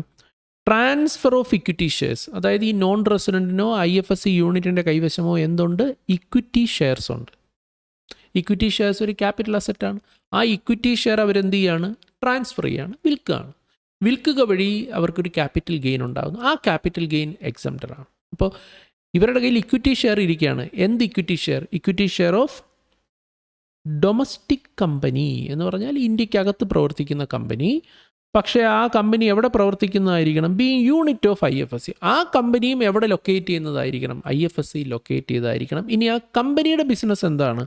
Engaged in aircraft leasing. Okay, അപ്പോൾ ഓൾറെഡി എയർക്രാഫ്റ്റ് ലീസിങ്ങിൽ ഏർപ്പെട്ടിരിക്കുന്ന ഒരു ഡൊമസ്റ്റിക് കമ്പനി, ആ കമ്പനി എവിടെ പ്രവർത്തിക്കുന്നു? IFSC. ആ കമ്പനി ഇഷ്യൂ ചെയ്ത ഇക്വിറ്റി ഷെയർസ് ആരുടെ കയ്യിലിരിക്കുകയാണ്? നമ്മുടെ നോൺ റെസിഡൻറ്റിൻ്റെ കയ്യിലോ അല്ലെങ്കിൽ മറ്റൊരു IFSCയുടെ കയ്യിലോ ഇരിക്കുകയാണ്. അവരുടെ ജോലി എന്ത് തന്നെയാണ്? എയർക്രാഫ്റ്റ് ലീസിംഗ് ആണ്. മനസ്സിലായോ? ഇതവരെന്ത് ചെയ്യുന്നു? ട്രാൻസ്ഫർ ചെയ്യുന്നു. ട്രാൻസ്ഫർ ചെയ്തപ്പോൾ അവർക്ക് എന്തുണ്ടായി? ക്യാപിറ്റൽ ഗെയിൻ ഉണ്ടായി. പറഞ്ഞു വരുന്നത് ആ ക്യാപിറ്റൽ ഗെയിൻ ടോട്ടലി എക്സംപ്റ്റഡ് ആണ്. They don't need to pay income tax at all. 10(4)(h). Okay, ഇനി അടുത്തൊരു സെക്ഷൻ 10(34)(b) എന്താണെന്ന് നോക്കാം. Provides exemption to dividend paid by a company. Dividend കിട്ടുകയാണ്. ഡിവിഡൻഡ് പെയ്ഡ് ബൈ ആരാണ് ഡിവിഡൻഡ് കൊടുത്തത്? A unit of IFSC. IFSCയിൽ പ്രവർത്തിക്കുന്ന കമ്പനിയാണ് ഡിവിഡൻഡ് കൊടുത്തത്. അവർ എന്ത് ബിസിനസ്സിൽ ഏർപ്പെട്ടിരിക്കുന്ന ആളാണ്? Engaged in aircraft leasing. Okay, അപ്പോൾ ഒരു IFSC യൂണിറ്റ്, എയർക്രാഫ്റ്റ് ലീസിങ്ങിൽ ഏർപ്പെട്ടിരിക്കുന്ന IFSC യൂണിറ്റ് ഡിവിഡൻഡ് കൊടുത്തു. ആർക്കാണ് ഡിവിഡൻഡ് കൊടുത്തത്? To a unit of IFSC engaged in aircraft. അപ്പോൾ രണ്ട് എയർക്രാഫ്റ്റ് ലീസിങ് കമ്പനികൾ പരസ്പരം എന്ത് ചെയ്തിരിക്കുകയാണ്? യെസ്, രണ്ട് എയർക്രാഫ്റ്റ് ലീസിങ് കമ്പനികൾ പരസ്പരം ഡിവിഡൻഡ് കൊടുത്താൽ ആ ഡിവിഡൻഡിന് ടാക്സ് കൊടുക്കേണ്ട ആവശ്യം ഇല്ല. അപ്പോൾ അതുകൊണ്ട് തന്നെ അതും എക്സംപ്റ്റഡാണ് 1034B. സോ ഇപ്പോൾ ഒരു അമെൻമെൻറ്റ്, ഇതാണ് 10(4)(h)ഉം 1034(b)യും. ഇപ്പോൾ ഇതിലൊരു അമെൻമെൻറ്റ് വന്നിരിക്കുകയാണ്. അമെൻമെൻറ്റ് എന്താണെന്ന് വെച്ചാൽ, സിമിലർ ടു എയർക്രാഫ്റ്റ്, ഇപ്പോൾ എയർക്രാഫ്റ്റ് ലീസിങ് ബിസിനസ് ചെയ്യുന്നവർക്കല്ലേ ഈ എക്സംഷൻ കിട്ടുക. ഇപ്പോൾ ഇവിടെ പറയാണ്, ഇൻ ദ ഷിപ്പ്, ഈ എയർക്രാഫ്റ്റ് ലീസിങ് പോലെ ഷിപ്പ് ലീസിങ് ബിസിനസ് കൂടി ഇപ്പോൾ ഈ ബിസിനസ് കൂടി ഈ പറയുന്ന പരിധിക്കുള്ളിലേക്ക് ഉൾപ്പെടുത്തി. അപ്പോൾ 10(4)(h)നകത്ത് ഇപ്പോൾ എയർക്രാഫ്റ്റ് ലീസിങ് മാത്രമല്ല ഷിപ്പ് ലീസിങ്ങും കൂടെ വരികയാണ്. 1034(b)ക്കകത്ത് ഡിവിഡൻഡ് ഷിപ്പ് ലീസിങ് കമ്പനികൾ പരസ്പരം കൊടുക്കുന്നതിനും ഇപ്പോൾ മുതൽ എന്തുണ്ടായിരിക്കും? എക്സംഷൻ ഉണ്ടായിരിക്കും. സോ അതാണ് ഇപ്പോൾ വന്നിരിക്കുന്ന അമെൻമെൻറ്റ്. നേരത്തെ ഇത് എയർക്രാഫ്റ്റ് ലീസിങ്ങിന് മാത്രമേ ഉണ്ടായിരുന്നുള്ളൂ എങ്കിൽ ഇപ്പോൾ മുതൽ ഷിപ്പ് ലീസിങ്ങിൽ ഏർപ്പെട്ടിരിക്കുന്ന IFSC യൂണിറ്റ് കമ്പനികൾക്കും ഈ പറയുന്ന എക്സംഷൻ ഇനി മുതൽ കിട്ടുന്നതായിരിക്കും. അതാണ് അമെൻമെൻറ്റ്. ഇനി മറ്റൊരു വളരെ പ്രധാനപ്പെട്ട അമെൻമെൻറ്റ് 1010D എന്ന സെക്ഷനകത്ത് വന്നിരിക്കുന്ന അമെൻമെൻറ്റാണ്. ഇത് ഉറപ്പായിട്ട് നമുക്ക് ഇത്തവണ പരീക്ഷയ്ക്ക് പ്രതീക്ഷിക്കാവുന്ന ഒരു ചോദ്യം തന്നെയാണ്. ഇത് IFSC റിലേറ്റഡ് ആയിട്ടുള്ള 1010Dയിൽ വന്നിരിക്കുന്ന ഒരു അമെൻമെൻറ്റാണ്. 1010D പൊതുവെ പറയുന്നത് എന്താണ്? നമ്മളൊരു ലൈഫ് ഇൻഷുറൻസ് പോളിസി എടുത്തിട്ടുണ്ടെങ്കിൽ ലൈഫ് ഇൻഷുറൻസ് പോളിസി മെച്വറായി കിട്ടുന്ന തുകയ്ക്ക് നമ്മൾ ടാക്സ് കൊടുക്കണ്ട. ലൈഫ് ഇൻഷുറൻസ് പോളിസി മെച്വറായോ അല്ലെങ്കിൽ ഓൺ ഡെത്ത്, പോളിസി ഹോൾഡറുടെ ഡെത്ത് വഴി നോമിനിക്ക് കിട്ടുന്ന കാശിന് ടാക്സ് കൊടുക്കേണ്ട. അല്ലെങ്കിൽ പോളിസി ഹോൾഡർ മരിച്ചില്ല, പോളിസി ഹോൾഡർക്ക് തന്നെയാണ് മെച്യൂരിറ്റി പ്രൊസീഡ്സ് കിട്ടുന്നതെങ്കിൽ he don't need to pay income tax on such maturity proceeds. ഇത് പറയുന്ന സെക്ഷനാണ് ഇത് 1010D. പിന്നീട് പോളിസികൾ പലതരത്തിലുണ്ട്. പോളിസികളുടെ നേച്ചർ മാറുന്ന അനുസരിച്ച് 1010Dയിലും മാറ്റങ്ങൾ ഗവൺമെൻറ് പല ഘട്ടങ്ങളിലായിട്ട് കൊണ്ടുവന്നു. എന്നിട്ട് പറഞ്ഞു ചില റെസ്ട്രിക്ഷൻസ് കൊണ്ടുവന്നു. ഇനി ഔട്ട്റൈറ്റ് എക്സംഷൻ ഇല്ല, സബ്ജക്റ്റ് കണ്ടീഷൻസ് ഒക്കെ കൊണ്ടുവന്നിട്ടുണ്ട്. അപ്പോൾ ഇവിടെ ഒരു കാര്യം പറയുന്നത് എന്താണെന്ന് വെച്ചാൽ 1010D ഇപ്പം നിലവിൽ പറയുന്നൊരു കാര്യമുണ്ട്. It provides exemption to some received under life insurance policy including some allocated by way of bonus on such policy subject to conditions specified therein. The said provisions are also applicable to insurance policies issued by IFSC insurance officers. ഈ 1010D exemption IFSCയിൽ പ്രവർത്തിക്കുന്ന insurance കമ്പനികളിൽ നിന്ന് എടുത്താലും നമുക്ക് നിലവിൽ കിട്ടും. പക്ഷേ പിന്നീട് 1010D ഇപ്പോൾ നിങ്ങളിപ്പോൾ ഏത് ഇൻഷുറൻസ് കമ്പനിയിൽ നിന്ന് നിങ്ങൾ പോളിസി എടുത്തിട്ടുണ്ടെങ്കിലും നിങ്ങൾക്ക് 1010D മെച്യൂരിറ്റി പ്രൊസീഡ്സിന് 1010D എക്സംഷൻ കിട്ടും. അത് IFSCയിൽ പ്രവർത്തിക്കുന്ന ഇൻഷുറൻസ് കമ്പനി ആണെങ്കിലും അവിടെ നിന്ന് നിങ്ങൾ പോളിസി എടുത്തിട്ടുണ്ടെങ്കിൽ നിങ്ങൾക്ക് എന്ത് ചെയ്യാം? എക്സംഷൻ കിട്ടും. പിന്നെ ഈ 1010Dയിൽ ചില പ്രൊവിഷ്യോസ് ഉണ്ട്. പ്രൊവിഷ്യോസ് 4, 5, 6, 7 എന്നൊക്കെ പറയുന്ന പ്രൊവിഷ്യോസ് ഉണ്ട്. ആ പ്രൊവിഷനിൽ പറയുന്നൊരു കാര്യമുണ്ട്. ആ പ്രൊവിഷ്യോസിൽ പറയുന്നൊരു കാര്യമുണ്ട്. Provides that exemption under the said clause is not available. 1010D എന്ന് പറയുന്ന എക്സംഷൻ കിട്ടാത്ത ചില സാഹചര്യങ്ങളെ പറ്റിയാണ് പറയുന്നത്. നോക്കൂ, if annual amount of premium, നിങ്ങൾ വർഷാവർഷം അടയ്ക്കുന്ന പ്രീമിയം അല്ലെങ്കിൽ aggregate of premium payable is above 2.5 lakh for ULIP policies, unit linked insurance policies, and 5 lakh for life insurance policy other than ULIPs. അതായത് നിങ്ങൾ എടുത്തിരിക്കുന്ന പോളിസി ഒരു ULIP ആണ്, unit linked insurance policy ആണെങ്കിൽ ആ പോളിസിയുടെ ആനുവൽ പ്രീമിയം 2.5 ലക്ഷം രൂപയ്ക്ക് മേളിലാണെങ്കിൽ, 2.5 ലക്ഷം രൂപയ്ക്ക് മേളിലാണെങ്കിൽ നിങ്ങൾക്ക് എന്ത് കിട്ടത്തില്ല? 1010D എന്ന് പറയുന്ന എക്സംഷൻ കിട്ടത്തില്ല. മെച്യൂരിറ്റി പ്രൊസീഡിൻ്റെ സമയത്ത് നിങ്ങൾക്ക് എക്സംഷൻ കിട്ടത്തില്ല. ഇനി നിങ്ങൾ ULIP പോളിസി അല്ല നോർമൽ പോളിസി ആണെന്ന് വെച്ചോ, അങ്ങനെയാണെങ്കിലും നിങ്ങൾക്ക് എന്ത് കിട്ടത്തില്ല?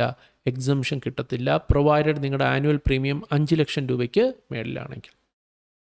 Okay, so in order to provide parity to non-resident availing life insurance from insurance office in IFSC vis-a-vis other foreign jurisdiction, 1010D has been amended. ഇപ്പോൾ 1010Dയിൽ ഒരു അമെൻമെൻറ്റ് വന്നിട്ടുണ്ട്. So as to provide that proceeds received on life insurance policy issued by IFSC insurance intermediary office shall be exempted without a condition related to maximum premium payable to such policy as mentioned. അപ്പോൾ ഇതൊരു വലിയ അമെൻമെൻറ്റാണ്. ഇത് വളരെ important ആണ്. ഈ important എന്ന് പറയാൻ കാര്യം എന്താണെന്ന് വെച്ചാൽ, നിങ്ങളിപ്പോൾ ഇവിടെ LIC പോയി ഒരു പോളിസി എടുത്തു, ഞാനിപ്പോൾ LIC പോയി ഒരു പോളിസി എടുത്തു, നിങ്ങളല്ലേ നിങ്ങളുടെ പാരൻസ് ആര് വേണമെങ്കിലും നമ്മളിവിടെ LIC പോയി ഒരു പോളിസി എടുത്തു, നോർമൽ പോളിസിയാണ് എടുത്തത്. നിങ്ങൾ വർഷം അടയ്ക്കുന്ന പ്രീമിയം തുക 5 ലക്ഷം രൂപയ്ക്ക് മേളിലാണ്. മെച്യൂരിറ്റി പ്രൊസീഡ്സ് വരുമ്പോൾ അതെന്താവും? ടാക്സബിൾ ആവും. 10(10D) എക്സംഷൻ നമുക്ക് കിട്ടത്തില്ല. നിങ്ങൾ എടുത്തത് യൂലിപ്പ് ആണെങ്കിൽ 2.5 ലക്ഷം രൂപയ്ക്ക് മേളിൽ പോയാലും നിങ്ങൾക്ക് ഈ പറയുന്ന എക്സംഷൻ കിട്ടത്തില്ല. മനസ്സിലാവുന്നുണ്ട്? You won't get the exemption. ശരിക്കും നിങ്ങൾക്ക് എക്സംഷൻ എന്ത് ചെയ്യത്തില്ല? കിട്ടത്തില്ല. പക്ഷേ നമ്മൾ ഈ പോളിസി എടുത്തിരിക്കുന്നത് IFSCയിലുള്ള ഇൻഷുറൻസ് ഇൻ്റർമീഡിയറ്റ് വഴിയാണ് നിങ്ങൾ ഈ പോളിസി എടുക്കുന്നതെങ്കിൽ, നിങ്ങൾ അടയ്ക്കുന്ന 5 ലക്ഷം രൂപയ്ക്ക് മേളിലാണെങ്കിലും, നോർമൽ പോളിസി യൂലിപ്പ് 2.5 ലക്ഷത്തിന് മേളിലാണെങ്കിലും still you will get the exemption. അതാണ് ഇപ്പോൾ വന്നിരിക്കുന്ന അമെൻമെൻറ്റ്. സോ IFSC നമുക്കിപ്പോൾ സാധാരണക്കാരന് പോയി IFSCയിൽ ഉള്ള ഇൻഷുറൻസ് കമ്പനിയിൽ നിന്ന് പോളിസി എടുക്കാൻ പറ്റില്ല. മനസ്സിലാക്കുക, ഈ പോളിസി എടുക്കാനായിട്ട് നോൺ റെസിഡൻറ്റുകൾക്ക് മാത്രമേ പറ്റത്തുള്ളൂ. ഇന്ത്യക്ക് പുറത്തുള്ളവർക്ക് മാത്രമേ ഈ പറയുന്ന പരിപാടി പറ്റത്തുള്ളൂ. അത് വേറെ കാര്യം. സോ IFSCയിലുള്ള ഇൻഷുറൻസ് ഇൻ്റർമീഡിയറ്റ് വഴിയാണ് നിങ്ങൾ ഈ പോളിസി അവൈൽ ചെയ്യുന്നതെങ്കിൽ അതിൻ്റെ പ്രീമിയം എത്ര തന്നെയാണെങ്കിലും മെച്യൂരിറ്റി പ്രൊസീഡ്സിന് you will get exemption. 10(10D) still available to you. Yes, അതാണ് പോയിട്ട്. അടുത്ത് നമുക്ക് ഇത്തവണ പരീക്ഷയ്ക്ക് ചോദിക്കാൻ സാധ്യതയുള്ള വളരെ പ്രധാനപ്പെട്ട ഒരു സെക്ഷനിലേക്കാണ് പോകുന്നത്. 10(12BA). ഇത് ഗവൺമെൻറ് 2025 പുതിയ 2024 2025 ഒരു പുതിയൊരു സംവിധാനം കൊണ്ട് NPS, നിങ്ങൾ കേട്ടിട്ടുണ്ട്, നാഷണൽ പെൻഷൻ സ്കീമിനകത്ത് ഒരു പുതിയ പദ്ധതി കൊണ്ടുവന്നു. അതിൻ്റെ പേരാണ് NPS വാത്സല്യ സ്കീം എന്ന് പറഞ്ഞിട്ട്. ഈ മൈനേഴ്സിന് വേണ്ടിയിട്ട് നമുക്ക് ഡെപ്പോസിറ്റ് ചെയ്യും. ഇപ്പോൾ എൻ്റെ മകൻ, അവന് 8 വയസ്സായിട്ടുള്ളൂ. അപ്പോൾ ഞാൻ അവന് വേണ്ടിയിട്ട് NPSലേക്ക് ഡെപ്പോസിറ്റ് ചെയ്യാൻ വേണ്ടി കൊണ്ടുവന്ന പദ്ധതിയാണ്. 18 വയസ്സിന് താഴെയുള്ള മൈനറായിട്ടുള്ള ചിൽഡ്രന് വേണ്ടി നമുക്ക് NPSലേക്ക് കോൺട്രിബ്യൂട്ട് ചെയ്യാൻ പറ്റുന്ന പദ്ധതിയാണ് NPS Vatsalya scheme. So NPS വാത്സല്യ സ്കീമിലേക്ക് നമുക്ക് ഡെപ്പോസിറ്റ് ചെയ്യുന്നതിന് നമുക്ക് ഇനി മുതൽ ഡിഡക്ഷൻസ് ഉണ്ടാകും. പ്ലസ് നമ്മൾ ആ ഡെപ്പോസിറ്റ് ചെയ്യുന്നതിൽ നിന്ന് വിഡ്രോ ചെയ്യുന്നതിന് U will get exemption also. ആ ഒരു എക്സംഷനാണ് ഈ പുതിയ ക്ലോസ് 10(12BA). നോക്കാം. NPS Vatsalya scheme also allows for partial withdrawal, full withdrawal അല്ല, partial withdrawal from minors account to address certain contingency situations like മൈനറുടെ വിദ്യാഭ്യാസം, ചില ഇൽനെസ്സുകളുടെ treatment, disability, more than 75% of the മൈനറുടെ വിദ്യാഭ്യാസം, ചികിത്സ, ഇങ്ങനെയുള്ള ഡിസബിലിറ്റി ട്രീറ്റ്മെൻറ്റ്, ഇതിൻ്റെയൊക്കെ ട്രീറ്റ്മെൻറ്റ് വേണമെങ്കിൽ നമുക്ക് പാർഷ്യൽ വിഡ്രോവൽ ചെയ്യാൻ പറ്റും. അങ്ങനെ പാർഷ്യൽ വിഡ്രോവൽ ചെയ്യുമ്പോൾ നിങ്ങൾക്ക് ടാക്സ് കൊടുക്കണോ എന്നുള്ളതാണ് ചോദ്യം. സോ അതിന് വേണ്ടിയിട്ടാണ് new section has been introduce 10(12BA). ഇത് പറയുന്നത് എന്താണെന്ന് വെച്ചാൽ, any income received on partial withdrawal made out of minor's account shall not be included in the total income of the parent or guardian to the extent does not 25% of the amount of contribution made by him. നിങ്ങൾ contribute ചെയ്തിരിക്കുന്ന തുകയുടെ പരമാവധി 25%, നിങ്ങളൊരു 5 ലക്ഷം രൂപ contribute ചെയ്തിട്ടുണ്ടെങ്കിൽ അതിൻ്റെ 25% എന്ന് പറഞ്ഞാൽ 1 ലക്ഷം രൂപ വരും. 4/1 വരെ വിഡ്രോ ചെയ്യുന്നതിന് നിങ്ങൾ എന്ത് ചെയ്യേണ്ട ആവശ്യമില്ല, ടാക്സ് പേ ചെയ്യേണ്ട ആവശ്യമില്ല. There is exemption called 10(12BA) section for you. Okay, so അതാണ് സെക്ഷൻ 10(12BA). മറ്റൊരു സെക്ഷനിലേക്ക് നമ്മൾ പോവാണ്. ഇതും നമുക്ക് ഇമ്പോർട്ടൻ്റ് ആണ്, മാർക്ക് ചെയ്ത് വയ്ക്കാം. ഈ 2 സെക്ഷൻ കേട്ടോ, ഇമ്പോർട്ടൻ്റ്. ഇത് ഇമ്പോർട്ടൻ്റ് തന്നെയാണ്, വളരെ ഇമ്പോർട്ടൻ്റ്. ഇത് വെരി ഇമ്പോർട്ടൻ്റ് എന്ന് കൊടുത്തോളൂ. അടുത്തത് 1023FE എന്ന് പറയുന്ന സെക്ഷനാണ്. 1023FE പറയുന്നത് എന്താണെന്ന് വെച്ചാൽ, ദിസ് 10(23FE) പറയുന്നത് എക്സംഷൻ എല്ലാവർക്കും അല്ല, ചില സ്പെസിഫൈഡ് ആയിട്ടുള്ള പേഴ്സൺസിന് മാത്രമേ ഈ എക്സംഷൻ കിട്ടത്തുള്ളൂ. എന്ത് ഇൻകത്തിനാണ് എക്സംഷൻ കിട്ടുന്നത്? Dividend, interest, long term capital gain. നിങ്ങൾക്ക് ഡിവിഡൻഡ് ഇൻകം കിട്ടുകയാണ്, ഇൻട്രസ്റ്റ് ഇൻകം കിട്ടുകയാണ്, ലോങ് ടേം ക്യാപിറ്റൽ ഗെയിൻ, ഒരു സർട്ടൺ അതർ ഇൻകം. എവിടെ നിന്നാണ് ഇൻകം? അതർ ഇൻകം ഉദ്ദേശിക്കുന്നത് ഡിവിഡൻഡ്, ഇൻട്രസ്റ്റ് നേച്ചറിലുള്ള ഇൻകം ആണ് കേട്ടോ. Arising from an investment. Okay, നമുക്ക് ഡിവിഡൻറ്റും ഇൻട്രസ്റ്റ് കിട്ടണമെന്നുണ്ടെങ്കിൽ, അല്ലെങ്കിൽ ക്യാപിറ്റൽ ഗെയിൻ ഉണ്ടാവണമെങ്കിൽ, first you need to make an investment made by it. എവിടെയാണ് ഇൻവെസ്റ്റ്മെൻറ്റ് ചെയ്തിരിക്കുന്നത്? ഇന്ത്യ. ഇനി ആര് എവിടെ ഇൻവെസ്റ്റ് ചെയ്തിരിക്കുന്നു എന്ന് മാത്രം അറിഞ്ഞാൽ മതി. Specified person, sovereign wealth fund or pension fund. ഈ ഇന്ത്യക്കകത്തുള്ള സ്ഥാപനങ്ങളല്ല, ഇന്ത്യക്ക് പുറത്തുള്ളതാണ്. സോവറീൻ വെൽത്ത് ഫണ്ട്, ഗോൾഡിലൊക്കെ ഡെപ്പോസിറ്റ് ചെയ്യുന്ന ഫണ്ടുകളാണ്. അതുപോലെ തന്നെ പെൻഷൻ ഫണ്ടുകളാണ്. വിദേശ രാജ്യത്തുള്ള ഫണ്ടുകൾക്ക് ഇന്ത്യയിൽ ഡെപ്പോസിറ്റ് ചെയ്യുവാനുള്ള അനുവാദം സെൻട്രൽ ഗവൺമെൻറ് പണ്ടേക്ക് 2020 നൽകിയിട്ടുണ്ടായിരുന്നു. അവരാ ഇൻവെസ്റ്റ്മെൻറ്റിലൂടെ അവർക്ക് കിട്ടുന്ന ഡിവിഡൻറ്റിനെ, ഇൻട്രസ്റ്റിനെ, ആ ഇൻവെസ്റ്റ്മെൻറ്റ് വിറ്റുണ്ടാകുന്ന ലോങ് ടേം ക്യാപിറ്റൽ ഗെയിനുകൾക്ക് അവർക്ക് കൊടുത്തിരിക്കുന്ന എക്സംഷനാണ് 1023(FE). ഇപ്പോൾ അതിലൊരു അമെൻമെൻറ്റ് വന്നിരിക്കുകയാണ്, നമുക്ക് നോക്കാം. ഓക്കെ, ഇത് 2020 ഈ പറയുന്ന സോവറൈൻ വെൽത്ത് ഫണ്ടുകൾക്കും അതുപോലെ തന്നെ പെൻഷൻ, PF എന്ന് പറഞ്ഞാൽ ഇവിടെ പെൻഷൻ ഫണ്ട്, പ്രൊവിഡൻറ്റ് ഫണ്ട് അല്ല, പെൻഷൻ ഫണ്ടാണ്. ഇവരെവിടെ ഇൻവെസ്റ്റ് ചെയ്യണം? Infrastructure sector of India. Yes. ഇപ്പോൾ ഒരു അമെൻമെൻറ്റ് വന്നിരിക്കുന്നത് എന്താണെന്ന് വെച്ചാൽ, ഇപ്പോൾ ഇവർ ഈ അമെൻമെൻറ്റ് 1023(FE) അമെൻമെൻറ്റ് വരാൻ കാര്യം, there was an amendment in section 50AA in 2024. 2024 finance ആക്ടിൽ 2024 50AA എന്ന് പറയുന്ന ഒരു സെക്ഷനിൽ അമെൻമെൻറ്റ് വന്നു. അതെന്താണെന്ന് വെച്ചാൽ, അൺലിസ്റ്റഡ് ഡെറ്റ് സെക്യൂരിറ്റീസ്, അൺലിസ്റ്റഡ് ആയിട്ടുള്ള debt securities, debentures, bonds, unlisted ആയിട്ടുള്ള സെക്യൂരിറ്റീസ് നിങ്ങൾ ലോങ് ടേം ഷോർട്ട് ടേം നോക്കേണ്ട ആവശ്യമില്ല. അത് വിറ്റാൽ എപ്പോഴും എന്തായിരിക്കും? നിങ്ങൾക്ക് short term capital gain. 50AA പറയുന്നൊരു കാര്യമുണ്ട്, ഇത് വിറ്റാൽ നിങ്ങൾക്കുണ്ടാകുന്ന capital gain irrespective of the holding period അതെപ്പോഴും എന്തായിരിക്കും? Short term capital gain. നമ്മൾ ഈ കമ്പനികളുടെ ലിസ്റ്റഡ് കമ്പനികളുടെ ഷെയർസിനെ പറ്റി പറയാറുണ്ട്. അതേപോലെ അൺലിസ്റ്റഡ് ആയിട്ടുള്ള ഡെറ്റ് സെക്യൂരിറ്റീസിന് മാത്രമാണ് കേട്ടോ. അൺലിസ്റ്റഡ് ആയിട്ടുള്ള ഡെറ്റ് സെക്യൂരിറ്റീസിൻ്റെ ഹോൾഡിംഗ് പീരീഡ് നോക്കേണ്ട ആവശ്യമില്ല. അതെപ്പോഴും എന്തായിരിക്കും? ഷോർട്ട് ടേം ആയിരിക്കും. ക്യാപിറ്റൽ ഗെയിൻ എപ്പോഴും ഷോർട്ട് ടേം, ക്യാപിറ്റൽ ലോസ് ആണെങ്കിൽ ഷോർട്ട് ടേം. ഇപ്പോൾ എന്ത് സംഭവിക്കുമെന്ന് വെച്ചാൽ, ഈ സോവറിൻ വെൽത്ത് ഫണ്ടും പെൻഷൻ ഫണ്ടിനും 1023(FE) ഉണ്ട്. ഇവ ഇൻവെസ്റ്റ് ചെയ്തിരിക്കുന്നത് ഇൻഫ്രാസ്ട്രക്ചർ സെക്ടറിൽ ഇഷ്യൂ ചെയ്യപ്പെട്ടിട്ടുള്ള അൺലിസ്റ്റഡ് ഡെറ്റ് ഫണ്ടുകളിലാണ് ഇവർ ഇൻവെസ്റ്റ് ചെയ്തിരിക്കുന്നതെങ്കിൽ അവരത് വിറ്റുണ്ടാകുന്ന ലോങ് ടേം ക്യാപിറ്റൽ ഗെയിനാണ് 1023(FE). പക്ഷേ ഇപ്പോൾ ഈ 50AA വന്നതിന് ശേഷം എന്ത് സംഭവിച്ചു? ഇനി മുതൽ എല്ലാ അൺലിസ്റ്റഡ് ഡെറ്റ് സെക്യൂരിറ്റീസും വിറ്റാൽ ഷോർട്ട് ടേം ആയിരിക്കും. അതുകൊണ്ട് തന്നെ ഇനി ഇവർക്ക് ഇത്തരം ഇൻവെസ്റ്റ്മെൻറ്റുകൾ വിൽക്കുമ്പോൾ അവർക്ക് ഒരിക്കലും എന്തുണ്ടാവില്ല? ലോങ് ടേം ഉണ്ടാവില്ല. അവർക്ക് എന്തായിരിക്കും വരിക? Short term. ഫോർ എക്സാമ്പിൾ, ഞാനൊരു SWF ആണ്, അല്ലെങ്കിൽ ഞാനൊരു PF ആണ്. ഞാൻ ഇന്ത്യയിൽ വന്ന് ഇൻഫ്രാസ്ട്രക്ചർ ഫണ്ടുകളിൽ, ഇൻഫ്രാസ്ട്രക്ചർ സെക്ടറിൽ ഇൻവെസ്റ്റ് ചെയ്തു. ഇൻഫ്രാസ്ട്രക്ചർ സെക്ടറിൽ എവിടെയാണ് ഇൻവെസ്റ്റ് ചെയ്തത്? ഒരു അൺലിസ്റ്റഡ് ആയിട്ടുള്ള ഡെറ്റ് സെക്യൂരിറ്റിയിലാണ് ഇൻവെസ്റ്റ് ചെയ്തത്. അൺലിസ്റ്റഡ് ആയിട്ടുള്ള ഡെറ്റ് സെക്യൂരിറ്റിയിലാണ് ഞാൻ ഇൻവെസ്റ്റ് ചെയ്തത്.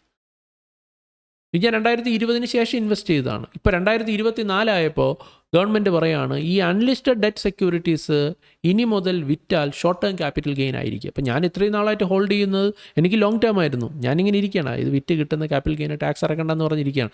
അപ്പോഴാണ് ഇത് വരുന്നത് എന്താണ്? ഇനി മുതൽ അതെന്തായിരിക്കും? ഷോർട്ട് ടേം ആയിരിക്കും എന്ന് പറയാം. അങ്ങനെ വരുമ്പോൾ ഇത് വിറ്റ് കിട്ടുന്ന ഗെയിന് ആക്ച്വലി ഇത് ലോങ് ടേം ആണെങ്കിലും ഷോർട്ട് ടേം ആയിട്ട് എനിക്ക് കണക്കാക്കാൻ പറ്റുള്ളൂ. അതിന് ഞാൻ ടാക്സ് കൊടുക്കേണ്ടി വരില്ലേ? അപ്പോൾ ഇവിടെ 1023(FE) കൊണ്ടുവന്നു. ഇവിടെ പറയാണ്, ഈവൻ ദോ കമ്പ്യൂട്ട് ചെയ്ത് വരുമ്പോൾ ഷോർട്ട് ടേം ആണെങ്കിൽ എഫക്റ്റീവ്ലി അത് ലോങ് ടേം ആണെങ്കിൽ, യഥാർത്ഥത്തിൽ അത് ലോങ് ടേം ആണെങ്കിൽ കമ്പ്യൂട്ട് ചെയ്ത് വരുമ്പോൾ നിങ്ങൾക്ക് കിട്ടുന്ന ആൻസറിനെ ഷോർട്ട് ടേം ആയിട്ട് കണക്കാക്കണമെന്നാണ് പറഞ്ഞത്. പക്ഷേ അത് യഥാർത്ഥത്തിൽ അത് ലോങ് ടേം ആയിരുന്നു എങ്കിൽ സ്റ്റിൽ നിങ്ങൾക്ക് എന്ത് ക്ലെയിം ചെയ്യാം? എക്സംഷൻ ക്ലെയിം ചെയ്യാം എന്നാണ് പറഞ്ഞിരിക്കുന്നത്. യെസ്. അപ്പോൾ 1023(FE) വന്നിരിക്കുന്ന അമെൻമെൻറ്റ് എന്താണ്? Amendment to provide that long-term capital gain, whether or not such a capital gain are deemed as short-term capital gain under Section 50A, arising from an investment made by it in shall not be included in the total income of the prescribed person under Section 1023(FE). So, അത് കൂടി നമ്മൾ അറിഞ്ഞിരിക്കേണ്ട ഒരു amendment വന്ന സെക്ഷനാണ് 1023(FE). ഇനി രണ്ട് ഇതൊക്കെ ഉറപ്പായിട്ടും പരീക്ഷയ്ക്ക് ചോദിക്കാവുന്നതാണ് കേട്ടോ. വെരി ഇമ്പോർട്ടൻ്റ് ഞാൻ ഇനി പറയാൻ പോകുന്നത്. നമ്മുടെ സാലറി ഹെഡിൽ വന്നിരിക്കുന്ന വളരെ പ്രധാനപ്പെട്ട 2 അമെൻമെൻ്റാണ്. ഒന്ന്, സ്പെസിഫൈഡ് എംപ്ലോയി. ഓർക്കുന്നുണ്ടല്ലോ ആരാണ് സ്പെസിഫൈഡ് എംപ്ലോയി എന്നുള്ളത് നമ്മൾ സാലറി ഹെഡിൽ പഠിച്ചിട്ടുണ്ട്. അവിടെ നമ്മൾ പറഞ്ഞ ഒരു സ്പെസിഫൈഡ് എംപ്ലോയിയുടെ സാലറി ഇൻകം കമ്പ്യൂട്ട് ചെയ്ത് വരുമ്പോൾ അയാളൊരു ഡയറക്ടർ ആവാൻ പാടില്ല, 20% ഹോൾഡ് ചെയ്യുന്ന ഷെയർ ഹോൾഡർ ആവാൻ പാടില്ല. ഇതൊന്നും അല്ലാത്തൊരു സാധാരണ എംപ്ലോയി അയാളുടെ സാലറി ഇൻകം കമ്പ്യൂട്ട് ചെയ്ത് വരുമ്പോൾ 50,000 രൂപയ്ക്ക് മേളിൽ പോവുകയാണെങ്കിൽ അയാളെ നമ്മൾ എന്തായി കണക്കാക്കണം? Specified employee. അങ്ങനെ നോക്കുകയാണെങ്കിൽ ഇന്നത്തെ കാലത്ത് എല്ലാവരും സ്പെസിഫൈഡ് എംപ്ലോയിയാണ്. ഇപ്പോൾ അതിലൊരു മാറ്റം കൊണ്ടുവന്നു. കാലങ്ങൾക്ക് മുന്നേ വരുത്തേണ്ട മാറ്റമാണ്, ഇപ്പോഴെങ്കിലും കൊണ്ടുവന്നു. എന്താണ് 50,000 എന്ന് പറയുന്ന ലിമിറ്റ് 4 ലാഖിലേക്ക് മാറ്റിയിട്ടുണ്ട്. യെസ്, ഫ്രം സ്പെസിഫൈഡ് എംപ്ലോയിയുടെ ഡെഫിനിഷൻ 50,000 ടു 4 ലാഖ് എന്ന് പറഞ്ഞ് മാറ്റിയിട്ടുണ്ട്. യെസ്. അതുപോലെ തന്നെ മെഡിക്കൽ ഫെസിലിറ്റി, ഇന്ത്യക്ക് പുറത്ത് ട്രീറ്റ്മെൻറ്റ് പ്രൊവൈഡ് ചെയ്യും.